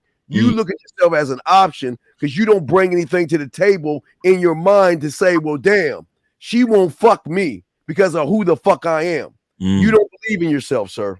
Well, to further illustrate what you're saying, Steve, the fact that he said, how do you get over rejection? That implies that he doesn't look at himself, you know what I'm saying, as an opportunity. He's looking at the woman like, please say yes to me. Please. And he's attached to wanting to hear the word, yes, I'm interested. Right. So when he don't hear it, that's why he feels some type of way. Right. Like all disappointed, like the wind been out of his sails. He probably walked off with his chest sunken in and his head down and shit. Right. No, to all you guys' point. And when a woman does that, I just move on to the next. When I go to the, are you sure? You might move on physically, but how do you feel emotionally when you get told no? Broken. What? No, that's what I was asking. Is that part of being a man when you move on? That's what I was saying. No. Listen to what I asked you. Okay. Yeah, you might walk away physically. You might move on physically because you walked away. But how do you feel emotionally after being told no? I just go talk to another chick. No. He said, how do you feel, caller? How do you feel when you get rejected? Quote unquote. Feel. I don't feel nothing. I just move on. then why are you calling Why us? the fuck you lying? Why you? Why are you calling us then? Why are you calling? All right. So let me look at your question. So it sounds like you want to understand something about manhood. Okay. So what exactly are you trying to understand? Because you said, is that part of being a man to move on? What is causing you to ask this question then? Yeah, so like masculine identity, like when a man can surpass anything that comes his way. Like, let's say if you like let's say if a woman declines your invitation 30 times, right? But you 30 times. Wait. A woman declines. That's what I was saying. A woman declines the invitation 30 times. What do you mean? So you mean if you talk to the same woman or you talk to 30 different women and get declined? What do you mean? 30 different women and get declined. Okay. But you still strong mentally. Right. You still move on. Okay. So you understand all of this stuff. So what is your question? Yes, what I'm saying is that part of being a man. Caller. I think you're missing the boat here. You're in the wrong neighborhood. Listen, caller. If you are sick, do you go to a lawyer, accountant, or a cook? You go to any of those things? No. So here's your problem. You're asking about something that you're not. You cannot even comprehend the answer that we give you because you're not a fucking man. So you are going to try like all these fucking guys do who are fucking feminine. You're going to make manhood in your eyes or what you think manhood is versus being a student of the game, dog. Y'all are always in there. I talk about it. Y'all always in this book shit. You understand these motherfuckers teach you one thing. All these motherfuckers I don't like on this goddamn panel for shaming me for that gay shit I said. But one thing about these motherfuckers that's true, that they're not teaching you book smarts. They're teaching you street motherfucking game. It's the one thing that you motherfuckers that are looking for book answers don't understand. You gotta learn from a motherfucker from the street to understand what the fuck we saying, dog. You can't comprehend it because you're gonna take what these guys are saying and you'll go right to your elementary book school thinking and try to fill in the blanks like that, dog. It doesn't work that way, man. See, we call it an underlying problem with what you're asking. Like the question you're asking is a question you're asking because you're full of doubt about what you're asking, right? And I understand because you're like, well, I want to know what it is so that I can know what it is to be a man, right? So what I'm telling you is that a man doesn't doubt himself. You understand what I'm saying? But what happens is that it seems like you're sort of flip-flopping in what you're saying, but in order to like get validation from us, because when you called in, you said, how do I get over rejection? But then on the flip side, you said, well, I don't really care. I just move on and I'm good. But then you're asking, is that okay? Is that okay that I move on? Is that the right thing to do? Is that being a man? Is that right? So what are you actually doing? And this is why you need to be honest and say, because Kazak said, how does it make you feel? And then it took you a long time to tell us how it makes you feel. And then it sounded like you said something that you thought we wanted to hear instead of the truth. You see what I'm saying? So if you would have been like, man, yeah, that shit made me kind of feel fucked up when women tell me no, which is really the truth, because if it wasn't the truth, you wouldn't be calling in. Facts. You see what I'm saying? So part of the reason why you can't get the answer from us is because you're not honest with yourself in the first place. So you're not going to be able to get the answer you're looking for. And the only time you feel a way in regards of anything a woman says to you that doesn't go the way you feel like it should, really what you're saying is that you see her above yourself. She's special. You know, when you consider a woman special, she has never done anything for you. You're putting her above yourself. And it's fucking crazy, sir. When you walk up to a woman, you put your bid in, you talk to her, it don't go the way you wanted to go, you walk away, and you start to feel inside, it's just eating you away that she decided to go in a different direction for what she wanted in her life. That tells me right there, bro, that you're saying that this woman is fucking special. There's nothing special about this woman. The woman becomes special when she is specialized in listening. Does that make sense to you? Yes, sir. Yes, sir. It didn't. It fucking didn't. It was definitely over there. Here's an opportunity for you to be a man right now and be forthcoming. How did it make you feel when you got rejected? Or the woman told you, no, she's not interested? I'm telling you that. Then when I go to my clubs, I said I just move on. I just talk to another chick. That's interesting. Stop lying. You came on here and said, how do you get over rejection? Didn't you say that? Yes or no? I said at first, before I said that, I said I'm not going to say that. And then somebody moved forward of saying that somebody thought that I was saying. I said I'm not going to say that. I was trying to describe my question. No, caller. Let me ask you a question. Did the words come out of your mouth and say, how do you get over rejection? Yes or no? Yes, but I said before I said no. No. That's all we need to know. That's what I'm trying to say. The fact that you said it means that it's something inside you that feels that way. That's what we're trying to get you to understand. But you don't want to face yourself, so you're never going to improve, grow, or get help because you're not even allowing yourself to be honest. Bro, if I go to the doctor, right? If I have something wrong with me, if I'm sick, let's say I'm sick and I got a headache, and I go to the doctor says, so what's up with you? What's going on?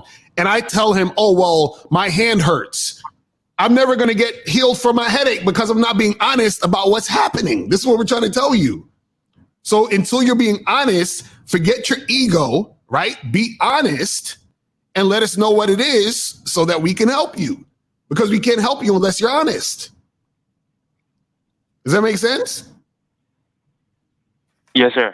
It does. Right. So what we're asking you, can you at least please, because you still haven't even answered the question, how did it make you feel? Because you still didn't answer. You're just like, well, I walked away.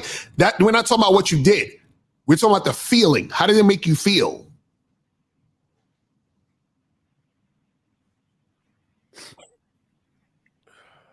Sad. Go ahead and say it. I just forgot about it. Don't cry, man. Relax. Don't cry. Just relax. I'm not crying. Hang up immediately, bro. We don't do crying. Oh, look, you know what the feeling is? Do you know what that means? So, caller. Let me ask it another way. Did you feel disappointment? Did you feel anything like that? No. You didn't feel nothing. Bro, why are you calling in then, bro? You doesn't make sense. I guess I got my question all messed up. I don't know, but well, I can tell you right now, if you conduct yourself like you do with us with women, we can see why they tell you no. High achieving spectrum. He's on the spectrum. Number one, you don't sound very self-assured. You're also very indecisive in the way that you put shit. Hey, caller, do you have one of those blue wheelchair stickers you put in your back window? No, sir. Okay, so you have the ability. You have the ability to think, to do what you're supposed to physically. All these things, you have the ability to do that. What's taking so fucking long to answer simple questions? What kind of shoes are you wearing, Fifth? I hate fucking delay. Bro, let me just say this real quick. I hate delay so fucking much. Like I my time is so valuable. I fucking hate someone to sit here and I could just imagine you sitting there wasting our fucking time when you're supposed to be answering these questions. Zach done asked you the question like 3 fucking times. Right. How many times does he have to ask you? And can you tell me that? I felt nothing. You felt nothing. I mean, I don't know. But then but caller, see, that contradicts what you said. You said, how do I get over rejection? If you felt nothing, then what would you need to get over? Well, well, that goes back to what I was saying. I guess that wasn't the question I was trying to ask, but No. We all heard you say that, bro. It's not about the question you want to ask. You said it. That means it's, bro. Okay, bro. If I squeeze an orange, right? What comes outside with the orange? Grape. Orange juice. Exactly. Why? Because that's inside the orange, correct? Yes, sir. Right. So what came outside of you was that question. So that means that question is inside you. The question of how do I get over rejection? That's what we're trying to explain to you, bro. That means you're that's what you're really thinking. Does that make sense? So even if you didn't mean to say it, you said it because it's inside you. You understand? You'll never hear me say, yo, I want to suck some dick. You know why? Because that's not inside me. I don't want to do that shit. You'll never hear me say that shit. Never say that. I'm unsubscribing from your channel. And blocking numbers and all types of that's a lot of work to do. We blocking numbers. Hey, we got to be talking to unsubscribing to your life, nigga. April, say, April, what's going on with your boy, dog? Miles, I wouldn't even ask that. I'm not even asking. I'm not even asking nobody, nigga. I'm just gonna believe what the fuck that nigga said. Yeah, we gonna get that motherfucking medicine like a motherfucker, dog. Yes, queen. April, keep fucking him. Fuck that demon out of him. Cole, that's what we saying, bro. That's what we're saying. You said it, bro. That's what we're trying to tell you, man. So you're not being honest, man. Come on, stop. In my mind, another one bites the dust. Okay. Cole, let me ask you a question. When you're talking to a woman that you're interested in, and she's down to kick it with you, how does that make you feel then? It feels great. Oh, it does. It feels great, huh? Right. So when a woman says yes, she's with it, that has an impact on your mood?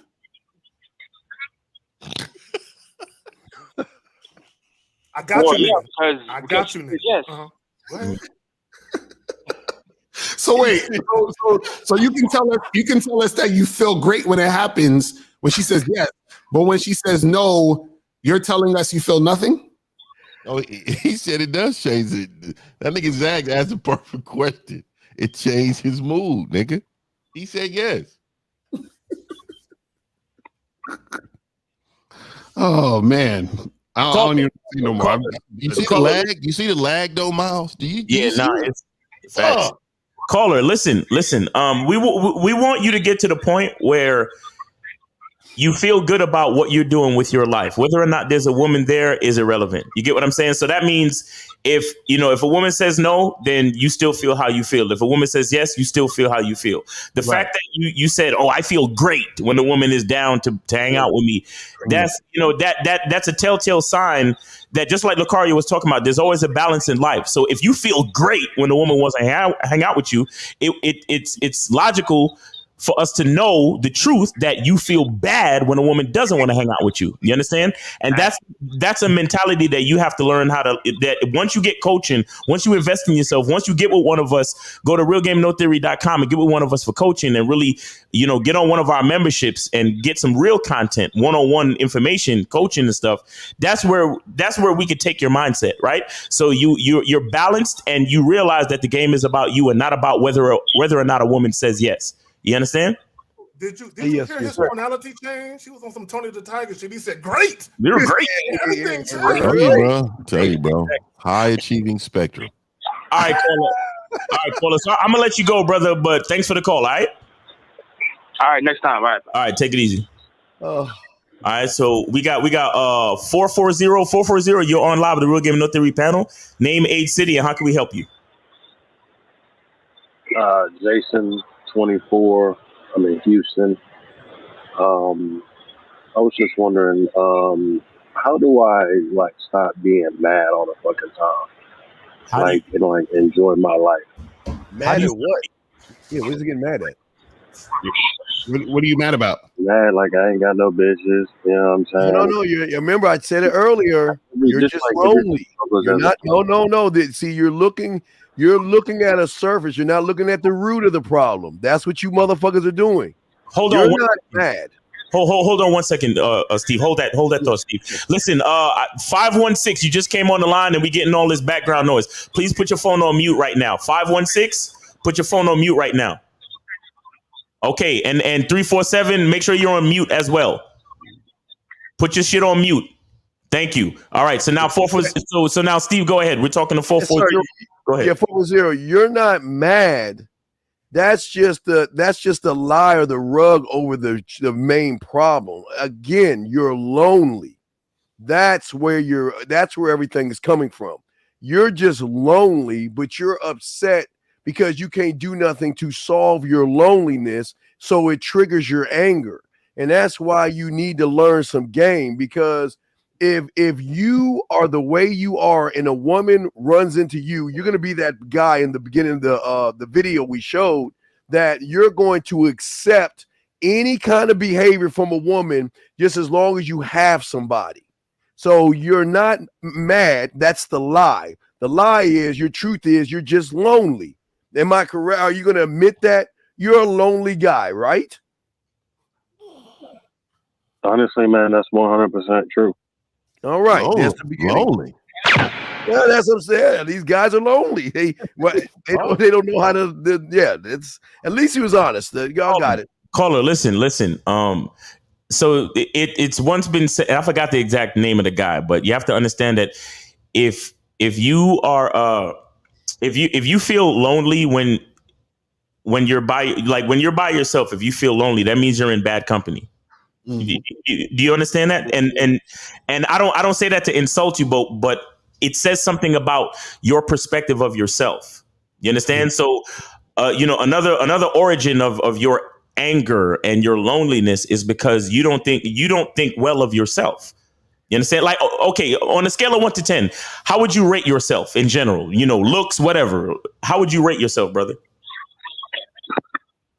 I mean, in terms of looks, or whatever, like anything like you want. Overall. How would you rate your life, yourself, your existence? Give me a rating from 1 to 10. Honestly, the only thing that I feel is missing is like what Steve said. I'm lonely. Listen. I asked you a question, didn't I? And I need you to answer the question. I need that rating. That's what I need. All right. So you want me to give you a rating? An overall rating of your entire existence.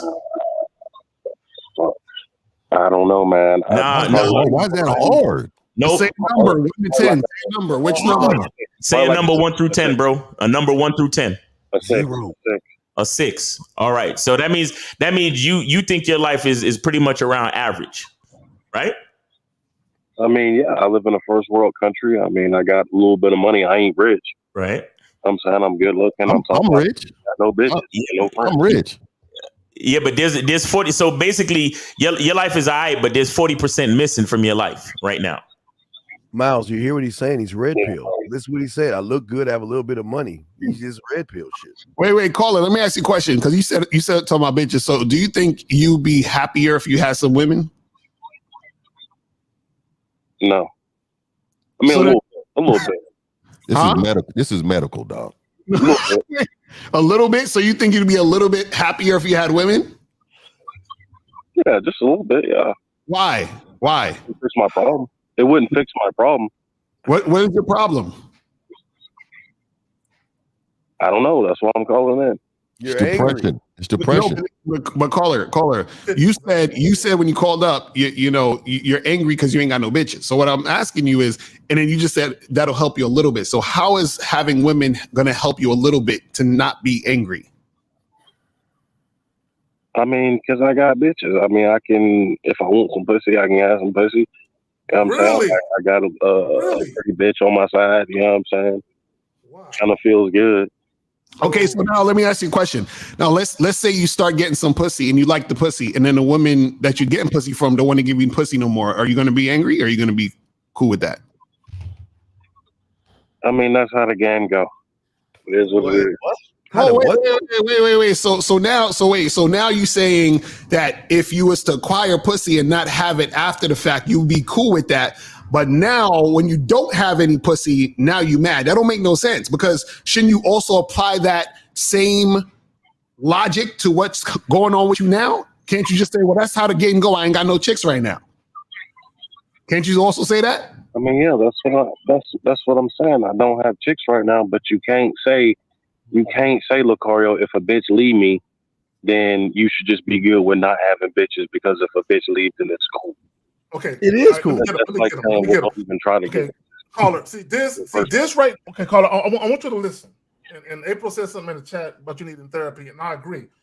Here's the problem, and both men and women have this fucking problem. Y'all have this depression, and y'all literally believe having a person of the opposite sex to come into your life will all of a sudden bring joy into your life. So what you're doing without even realizing it is you're making somebody else outside of you obligated and responsible for your fucking happiness. Facts. Right. When you should be happy before the bitch get there. Mm-hmm. It's a chemical imbalance, sir. You have a chemical imbalance. And it's nothing no man on this panel can do. Now we can help you. We can help you bring more women into your life. We can do that. But what we can't help you with is how you feel about yourself. And I'm talking about because your chemical imbalance is there. You are suffering from a thing they call depression. Yeah, but there's no way that you can know that. No. This is what I do. So this is what you don't know about me. And this is what I'm saying. It's called assessments. It's verbal assessments. And see, in the verbal assessments, I can listen to key things that you say that trigger me to believe that you need help. And there's nothing wrong with a man needing help. But you cannot change what you do not acknowledge. So if you do not acknowledge, you will never change it. Right now, you are not acknowledging that it's a chemical imbalance and you need help from a professional.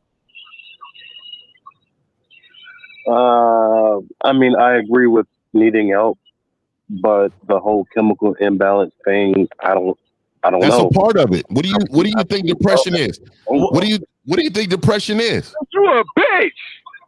Yeah, you're definitely you're definitely a chemical imbalance. No, listen what happened just now. How did your countenance and cadence change so drastically just now? No, that wasn't him. That was probably another caller. That was probably another caller. Okay, because listen, okay, that wasn't you. My bad. But listen, have you ever been clinically diagnosed for mental issues? No. Yeah, so that clearly you don't really know then, right? April says something very profound that I want to ask the caller. Okay, yeah. Go ahead, Jack. So April MC said he would be abusive in a relationship until he fixes himself. Caller, let me ask you a question because you said something at the very beginning that you were angry. So crazy. Have you ever lost a girlfriend because of your anger issues? No. Listen. Caller. Yeah. Have you ever lost a girlfriend because of your anger issues? Because of what? Your anger issues. Have you ever lost a girlfriend? So April is a girl, right? Okay, bro, answer the question.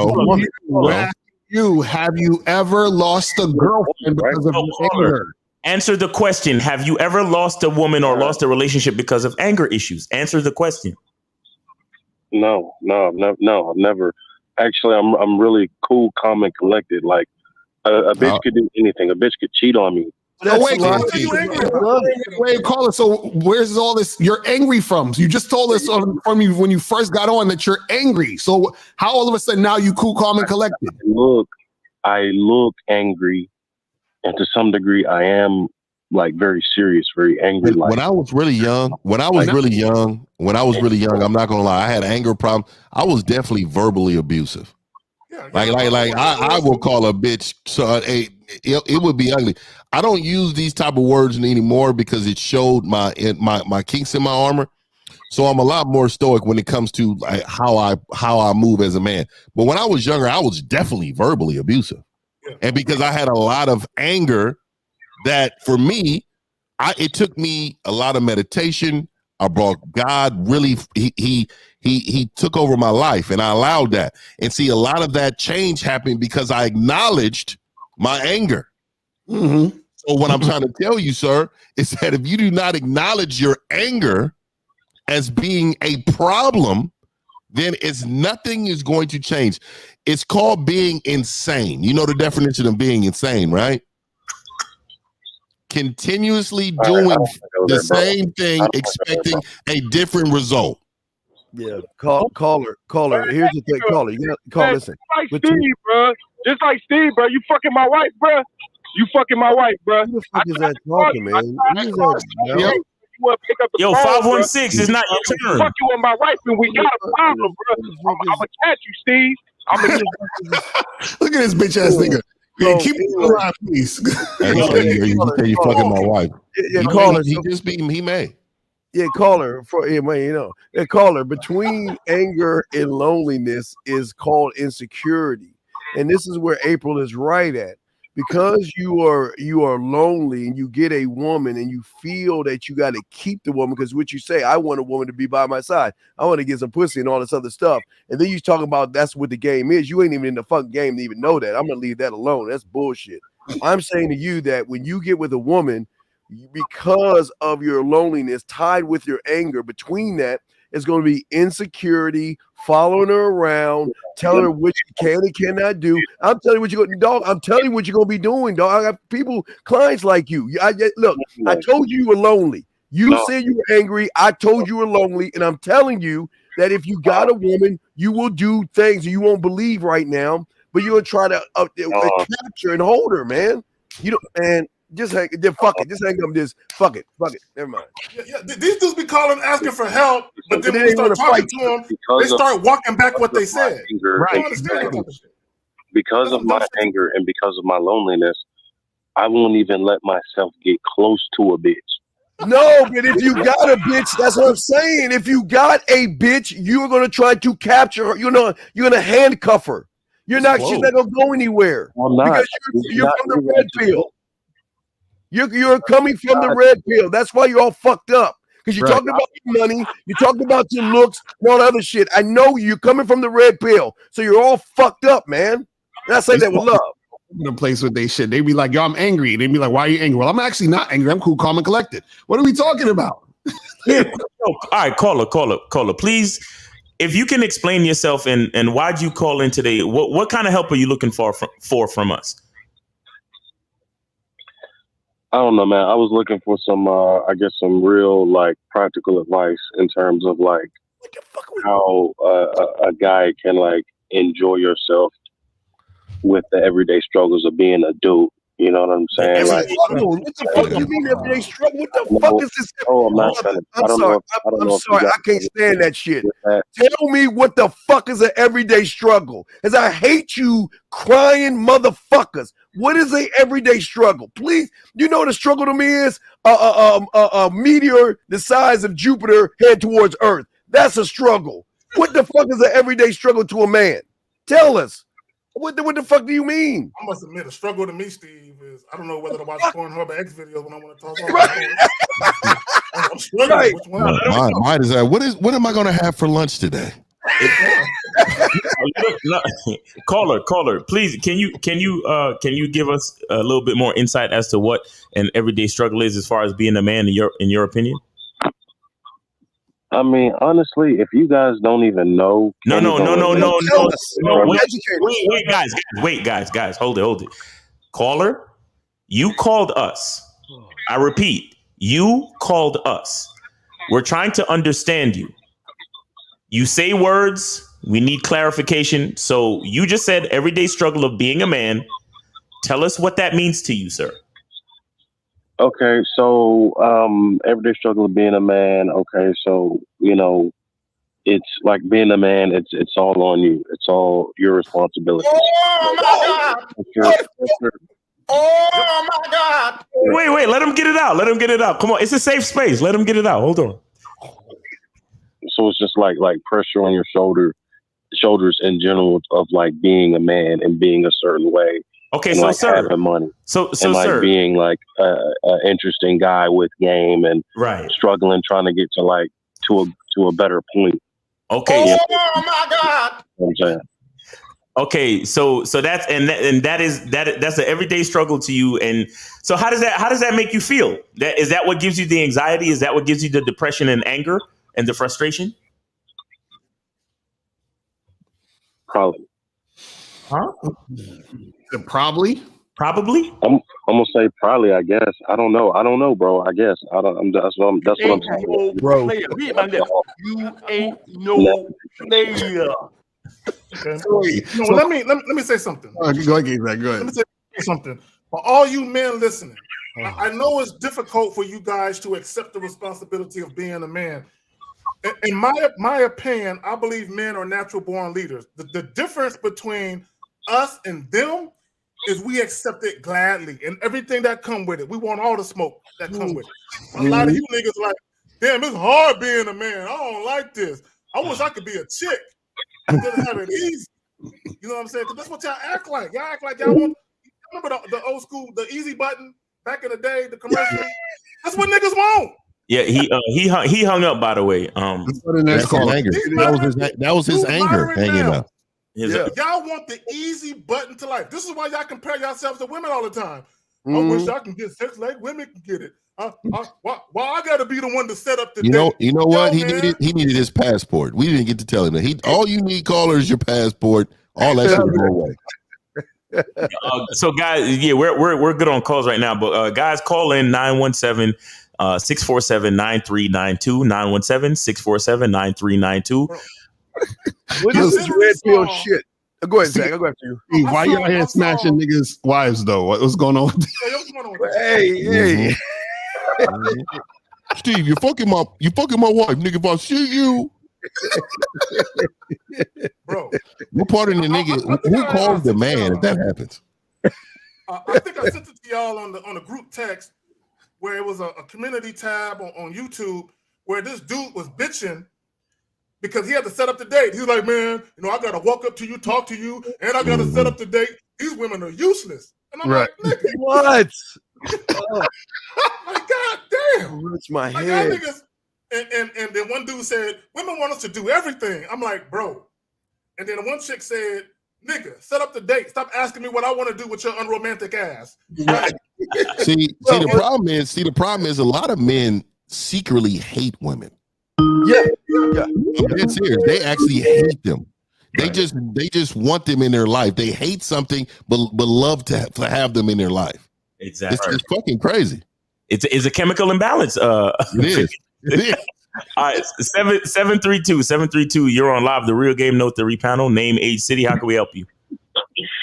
What's good, panel? It's Rashawn calling from Jersey. I'm 26. All right, what's going on, Rashawn? How you been, man? It's been a minute, man. What's going on with you?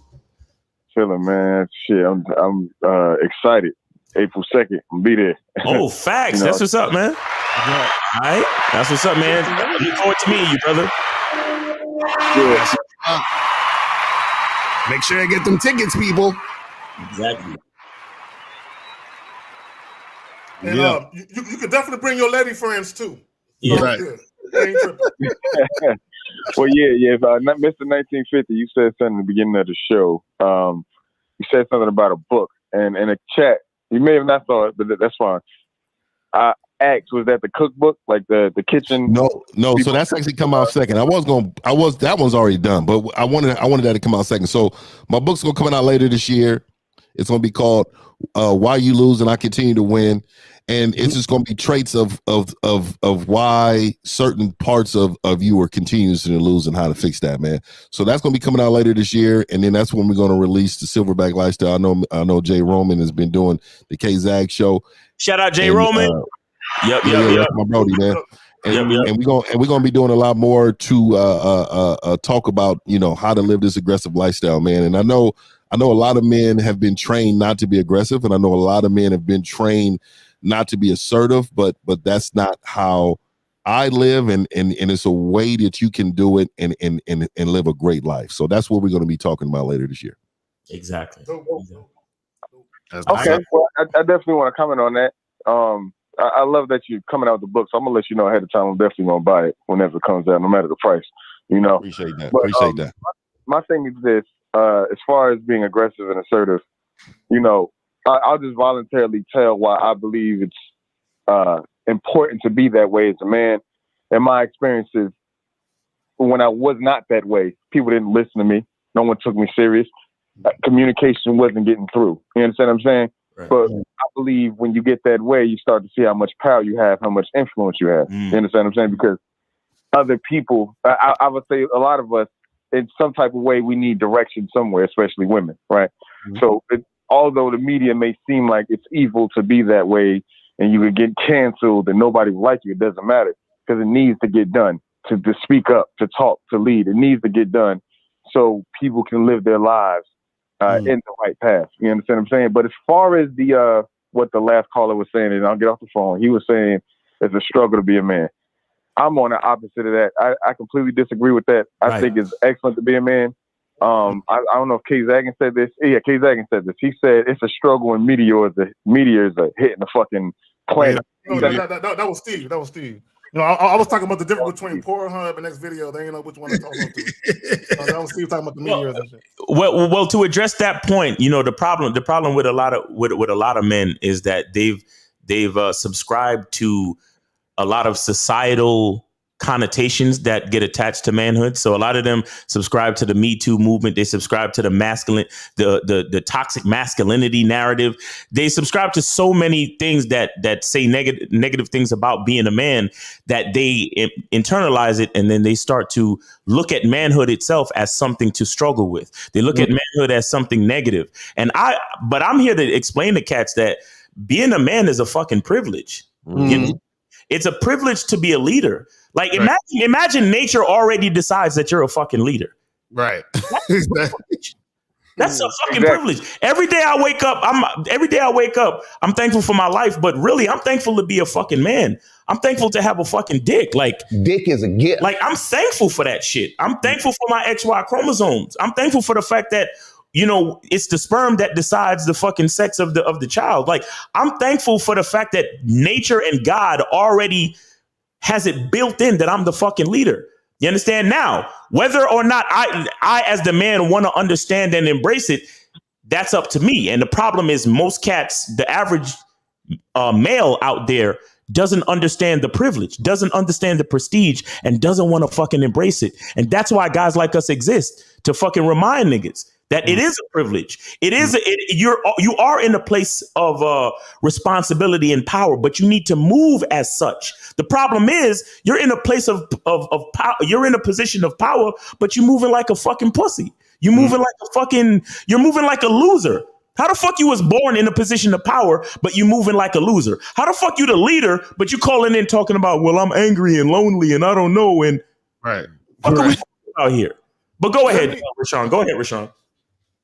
I was going to say, I agree with everything you just said, too. But what the interesting thing is, you know, you guys always call it out when you call to speak and it's so indecisive or they're scared to answer a question or they're lagging, as 1950 says, those habits in their speech are those same habits that they display in their life, which cause them to have trouble in the first place. Exactly. You understand what I'm saying? Yeah. So let me add this about the callers. See, they'll call in, Rashawn. They'll call in and they'll say one thing, and then halfway through the fucking conversation, they'll switch up. And they'll walk that shit back. And the reason why they're doing it is because they have no confidence.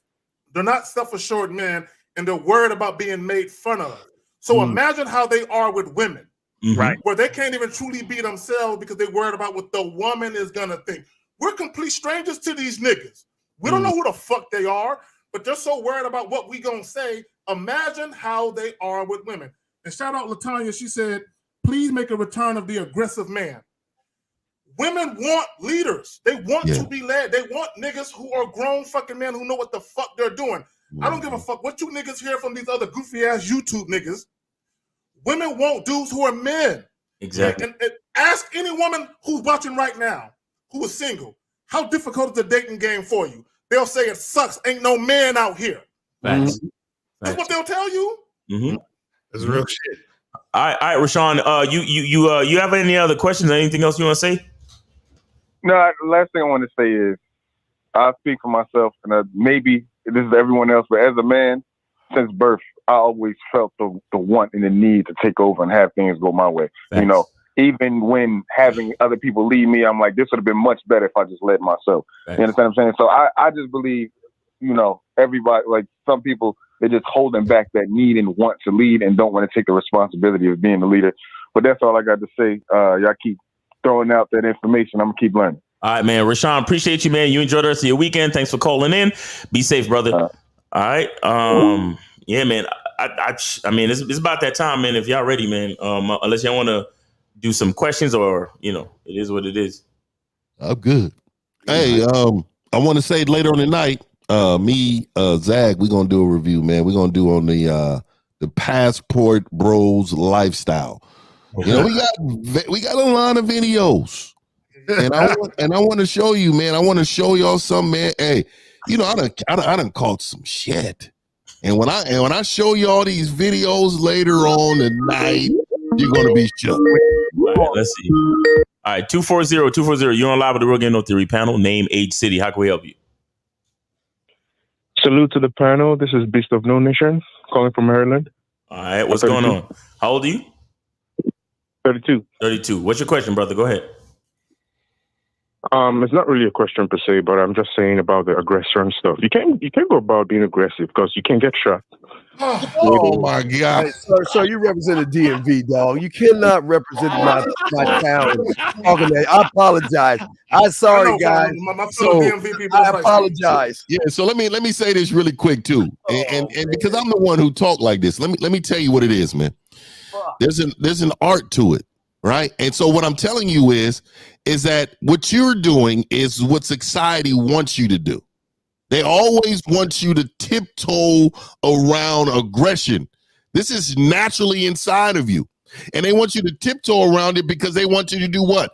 They want you to be cautious. But also really what they want you to do is there's so many soft, weak men in this world. They want you to bring down who you really are. Right. See, my grandfather told me years ago, man, you're a fucking star and you're bright as fuck. Never dim the lights to make somebody feel comfortable. So what they're trying to do is make your light dim with them. You're the fucking bright star. Be that motherfucker, man. Stop thinking everything is going to get you shot. Something's going to get you fucking hurt. I will die on my feet than live on my motherfucking knees. Does that make sense? Let me add this. Caller, let me add this, because a lot of guys, ask any woman, they're going to want a dominant, authoritative, assertive man who knows what the fuck he's doing. A lot of you guys, caller, you're the type of dude you'll get used and abused by chicks. Mm-hmm. Because you're so worried about offending them. Whether it's a conscious thing or a subconscious thing. Once they get a hold of you, they won't like you for 2 months longer. I'm just letting you know. Yeah, I want to apologize because I'm from the DMV. That motherfucker is not representing us. Fuck that shit. You are not representing the DMV, motherfucker, talking that bitch ass shit.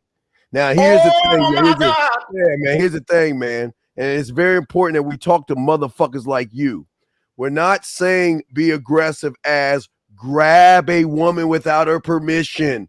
We're not saying pull her fucking hair and drag her, unless you're role playing. But that you ain't at that level. Role playing is there. Yeah. Role play is there. But yeah, but what I'm saying to you is we're talking about the aggression you got to have internally to believe in yourself and aggressively go and make moves mentally. We're not saying, because we don't want you, because a guy can tell a motherfucker like you be like, well, you know what 1950 said, I need to be graphic. Come here, bitch. You know, and we ain't saying that, motherfucker.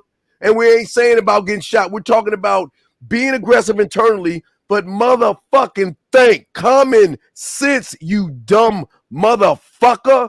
Nobody, we all this aggressive shit coming from? See, the problem is, young man, and I know where you came from because we know you already. You're coming from a red pill space where you're confused, you're lost, you want to touch a guy's penis and all this other stuff. I get it. And now you're around a bunch of men, so your mind cannot comprehend something of being a man because all your weak fucking, not DMV life, you were a fucking loser. And now you're hearing winners talk, and you cannot connect the two because you have been trained like a goddamn monkey to think, oh my God, well, her hypergamous nature is going to do this, or she's going to do that, and she's going to take you to court, and she's going to take your prenup, and she's going to take your money. Dumb bitch, wake the fuck up and grow the fuck up, man. Well, caller, do you have anything else to say, brother? Steve got me wrong. Like, he totally missed the point. Okay, so what's the point? What's the point? Please tell us. What's the point then, sir? Please. I'm saying you should be tactful in what you do. There should be no aggression. Okay, that's And exactly what Steve just hold on. That's exactly what Steve just said. He said you got to think with common sense and have the aggression in yourself to make sure you do what you got to do as a man. So what's the difference? What's the point? Well, but aggression is not the word then. The word is not It aggression. is a fucking word to a man. God damn it. It's ridiculous. See, he's one of those men that don't like to use words around certain people because it makes them feel away. See, aggression is the appropriate word. When a woman, when I say I like to control my motherfucking woman, I mean exactly that. Like there's parts that I will definitely make sure that I'm in control of. So like men like you won't use the word control around your woman because you believe it's going to make her feel away. I don't give a fuck.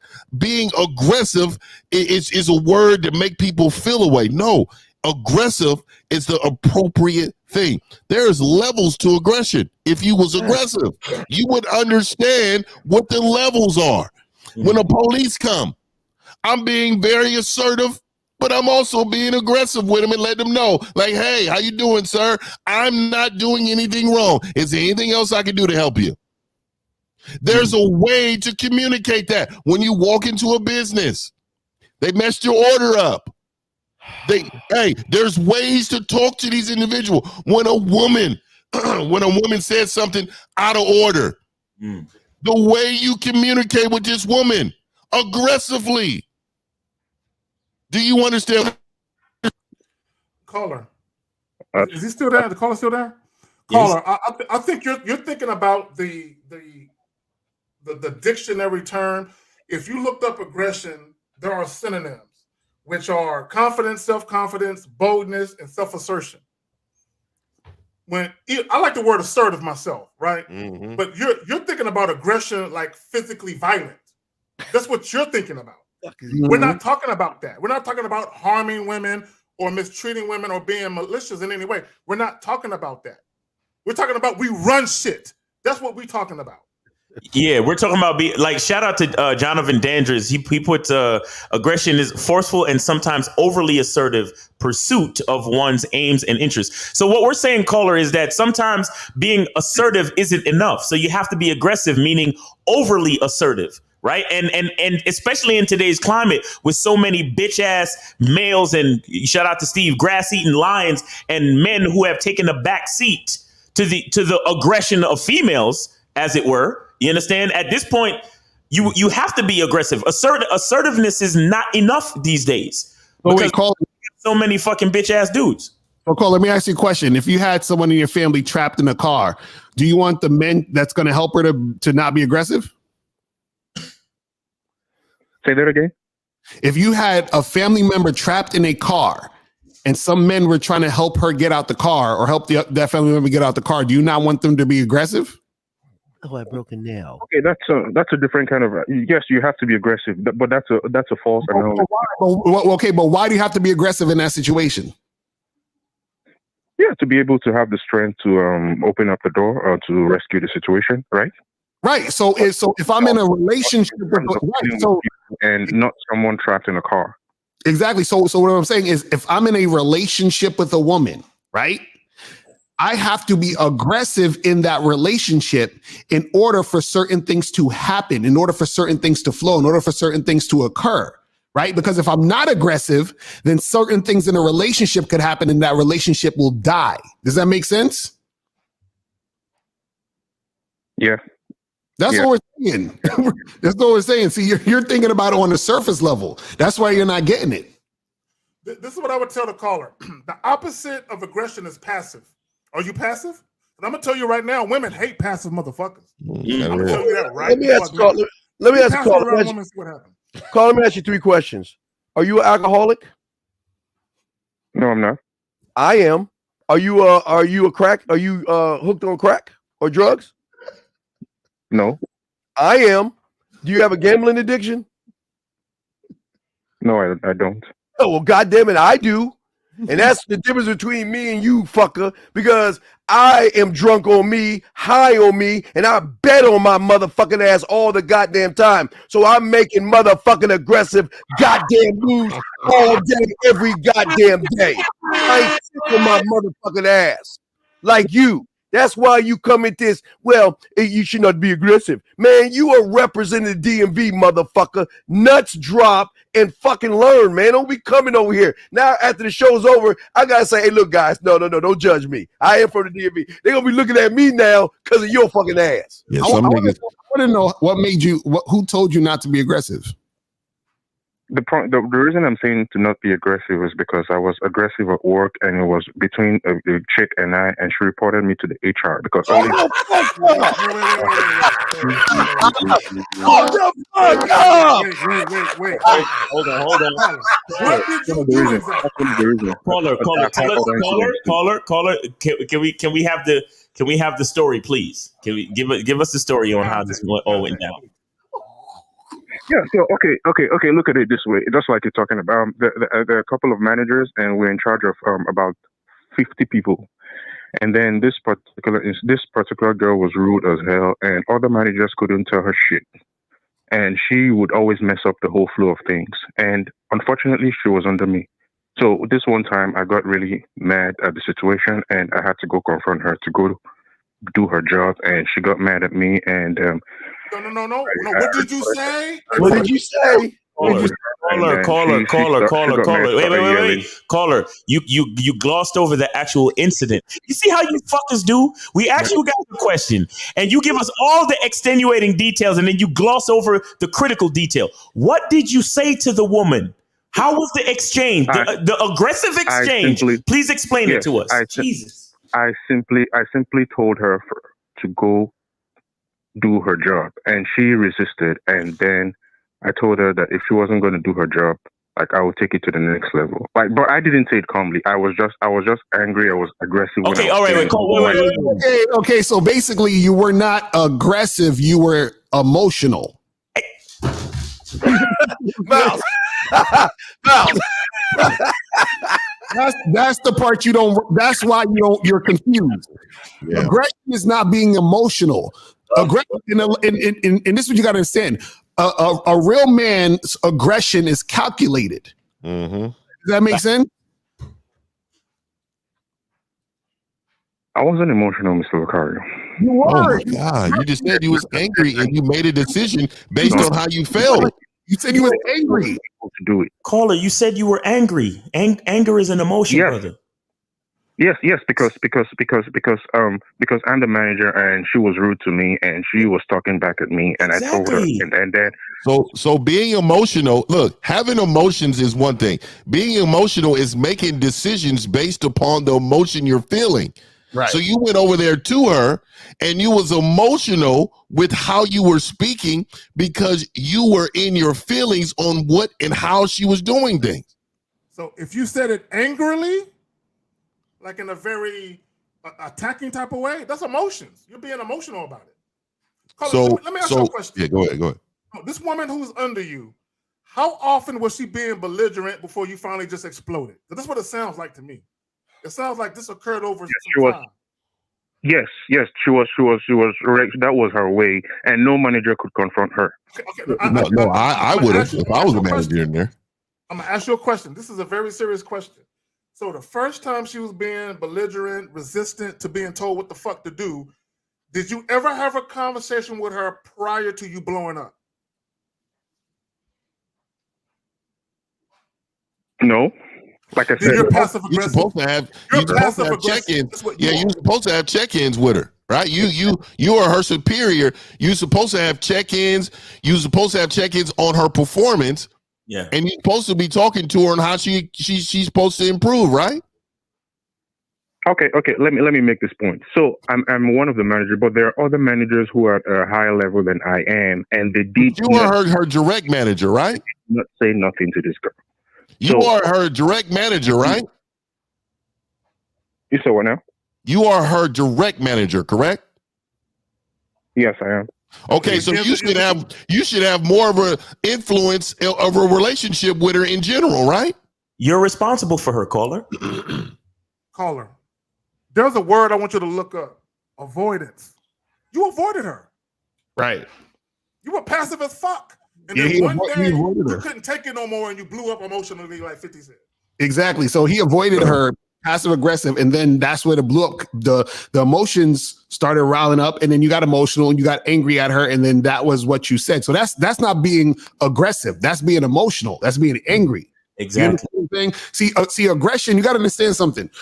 Aggression is a powerful energy. So you have to be calculated and use it correctly. You understand what I'm saying? What you were doing, you were just being emotional, and you were using that type of energy in the situation, and you confuse that with aggression. Exactly. And I want to say this, caller. Your call is very fucking disrespectful, and shame on you. You understand? And this goes for a lot of you motherfuckers. This goes for a lot of y'all who call in. And look, at the same time, I appreciate the call, right? But a lot of you understand you're calling into this show thinking that that you're actually the same as us. Right. You call into this show thinking that you're y'all know that the motherfuckers on this panel are aliens to this fucking planet. Right. It's laughable. We don't exist in the same frame of mind as you motherfuckers. Mm-hmm.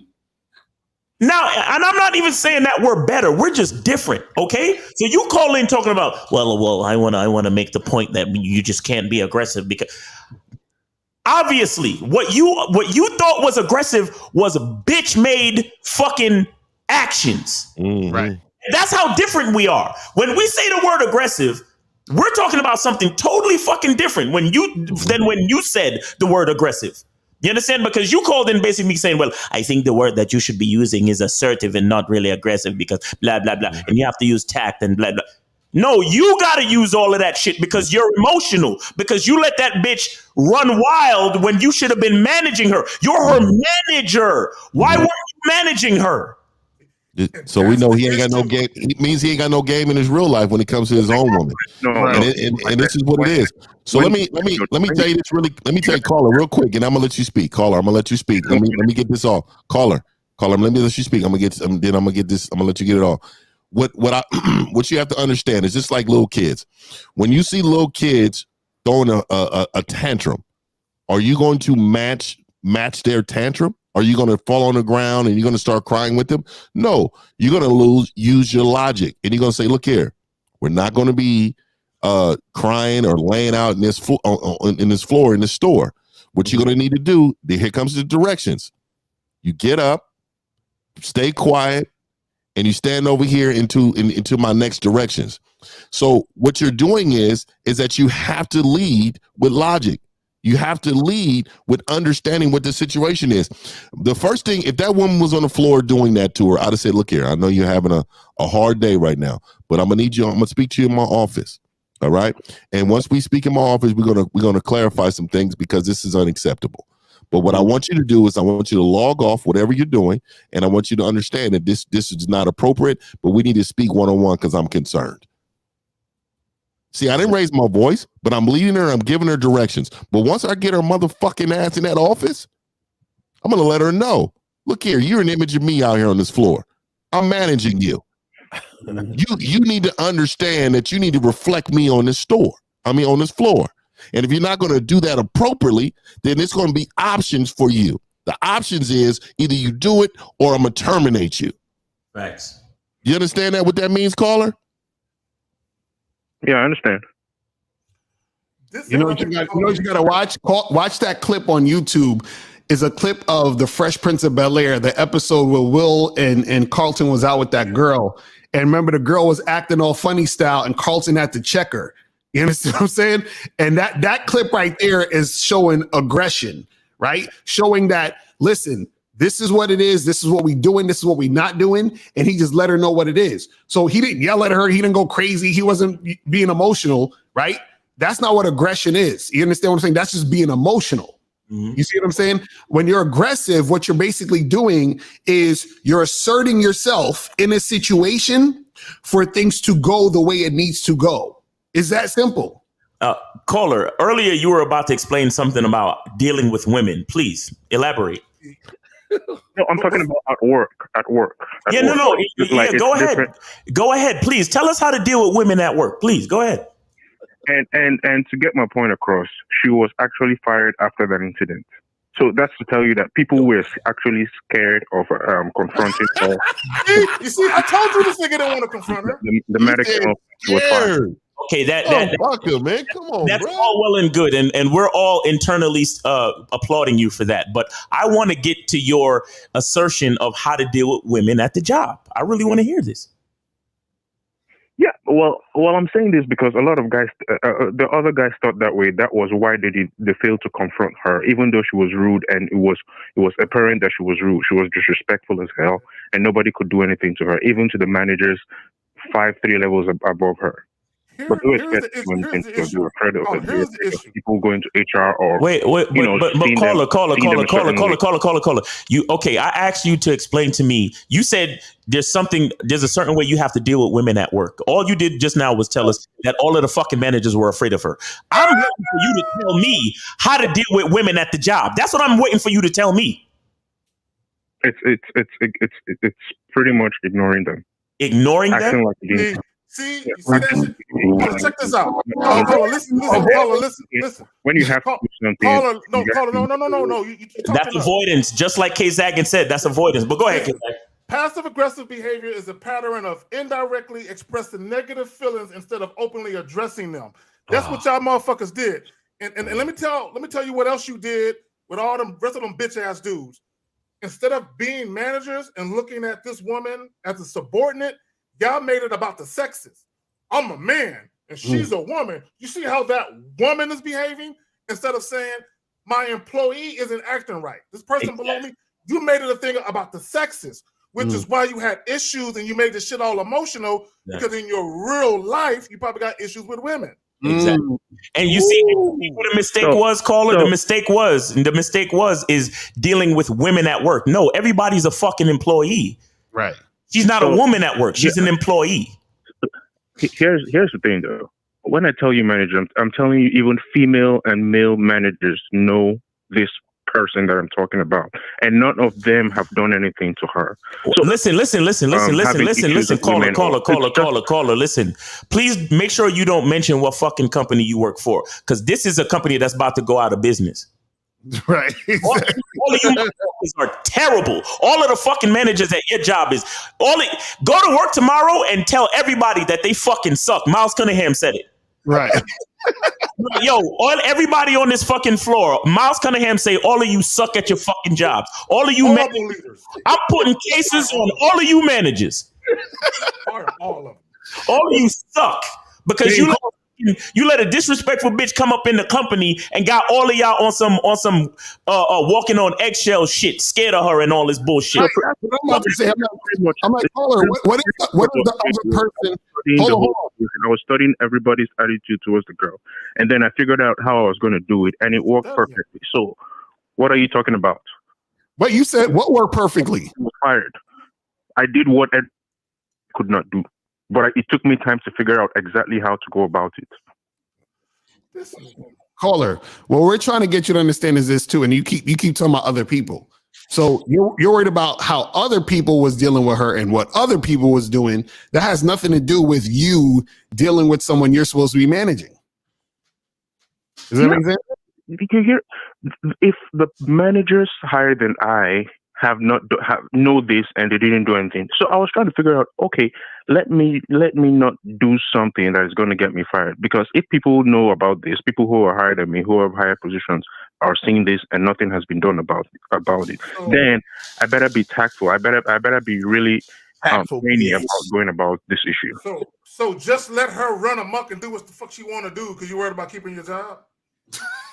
This is ridiculous. You gotta learn to be a boss, dog. You cannot. If your job is to manage her, how the fuck is managing her gonna get you fired? You gonna be the one getting fired. Well, Mario. And if it does, he's working for the wrong company. Right. It's not like they need new managers from top to bottom, though. They all soft. Exactly. Yeah. All of them. It's like she can go up in your house with dirty shoes on and put her feet up and shit, and you ain't gonna do nothing but, well, can I get a coaster for you? You sound soft, man. But caller, I want to clear something up because you said you did what you did and you did what all the other managers couldn't do and it worked perfectly and so on and so forth. But the start of the conversation, we was talking about aggression and all this. You called up and told us don't be aggressive, right? So what worked? Like how did everything work out? Like what worked perfectly in your opinion?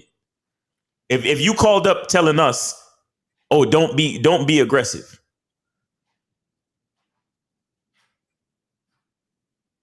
Hello? You said what worked? No, I'm saying you called up telling us, basically you called up trying to teach us something. I'm asking you, if all of you guys were so scared as managers, you were scared of this one employee. You understand what I'm saying? And then you told us about you, like what happened with HR, right?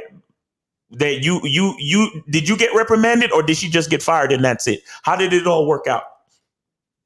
Yeah. As soon as I walked up to, I told the manager that she was under that I never want to work with her anymore. That she's rude, and it's been going on for a while, and everybody knows it. And then at that point, they opened the case against her and found out that she's actually rude, and other shit about her came up. And okay, all this for a while, shit. Caller, have you seen a show called Friday? Have you ever seen Friday? No. Oh, well, you need to watch it because that's the story of you. You, Craig, and his boy, what, Day? What's his name? Craig and what's that old boy? Yeah, and the chick is Debo, right, just riding through the neighborhood, scaring everybody, and y'all colluded like a bunch of girls. This is perfect, Steve. It goes with the title of the show, right? No, set the precedent for her actions because no one did anything. You came in there kicking chairs over and knocking the staples off the table. You know what I'm saying? Hold on, I missed let her do it. I missed the point. Go ahead, caller. I missed the point. She reported me to the HR. Exactly. First. Exactly. First. Right. Exactly. So that's what I'm trying to say. You know what got you reported to HR? What got you reported to HR was not being aggressive or even assertive in the first place. Mm-hmm. You understand? Because as her manager, as soon as you started to see behavior that was not conducive to a productive workplace, you were supposed to address that issue initially. Right. Do you understand? And not be afraid of her. And so that's what we're trying to explain to you. That's why to be aggressive is important, because a lot of times just being assertive is not good enough. You need to be overly assertive, which is aggressive, to let that woman know that, listen, we're not going to tolerate this type of behavior, and I'm not going to be passively aggressive so you can continue to treat all the managers at this place of employment like this. You understand? Her getting to the point of treating all of the managers in that way was everybody's fault for being passive aggressive. When if somebody stepped up like you should have and been aggressive in the beginning, none of this would have happened. You understand that? Yeah, and this is why you're not gonna have good relationships, because you're gonna carry that shit over to the streets with a woman, and you're gonna let her walk all over your bitch ass and shit. Let me ask a caller. Do you have any kids? Do you have any kids, brother? Caller, do you have any kids? Yeah, I do. Let me ask you a question about your kids. Do you punish your kids for acting up when they act up right away? Timeout type shit, probably. Yes. So do you have any problems with your kids minding you and following your directions? Do you have any problems whatsoever? No, I don't. See, that's the problem. You're inconsistent. Assuming that you're telling the truth, you behave one way in your personal life and another way when you're on your job. You got to be consistent, because I'm a father as well. You know, like I know, if you let kids get away with shit and you don't punish them, and then when you go to punish them years later, they're going to revolt. They're not going to have it. So basically, you had a coworker who did just that. Y'all let her get away with shit, and then the moment you try to check her on it, it was too late. She got comfortable. Mm-hmm. That's a fact. Man.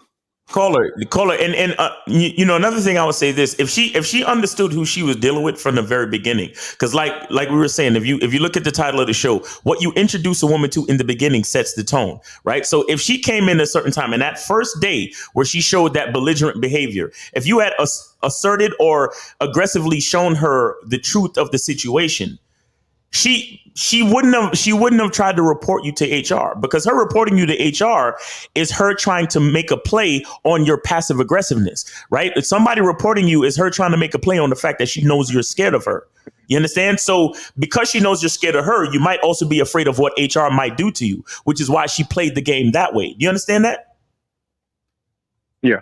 Exactly. So again, there's nothing wrong with aggression, because aggression is not irrational and aggression is not emotional. Aggression by a man who knows his identity is him being forceful to make sure that things happen the way that they're supposed to happen based on what he desires.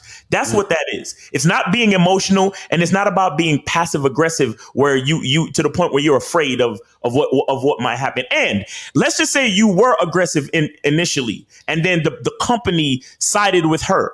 Like they said on the panel, that's not the fucking company you're supposed to work for. Because if they want to hire you and employ your managerial skills, and they don't let you be who you are, then you don't that company doesn't deserve you. You get what I'm saying? And that's the way you have to look at it. And Scott, this is the difference between you working middle management and being in the top office with the big bosses, because you on some bitch ass shit. Fuck that man got to do to keep his job. If you stand on what the fuck you are, like Miles is saying, and all these motherfuckers are saying, that if that goddamn bitch come in that motherfucker acting up, you got to train her motherfucking ass and let her know right from the get-go, this is the standard. And if you fuck up, I'm going to write you up. And if you do it again, I'm going to fucking terminate you. Do you understand? And I have nothing else to say. See, y'all want to be everybody's friends. That's y'all problem. Y'all want to be friends with everybody. You want everybody to like you and all this other stuff. You don't want them talking about you. That's why y'all fucking lose. Because all y'all do is try to be friends with everybody and shit. Exactly. But caller, do you have anything else to say before I let you go, brother? No. You guys are pretty comprehensive. I appreciate the knowledge that you. All right, and hopefully, seriously speaking, man, I hope you can take this conversation and let it help you to be a better manager in the future, so you don't have that issue again. You understand? Fuck. Absolutely. Don't be Scott, dog. Don't be Scott. All be right, a man. All right, we appreciate you, man. Take it easy. I'm gonna take this one last call, man. 347, you on live the Rick and No Theory panel. What's up? What's up, fellas? How y'all? Age. How old are you, brother? 12. I'm in my 30s. Early 30s. How old are you, brother? Say it again. I'm 33. Thank you.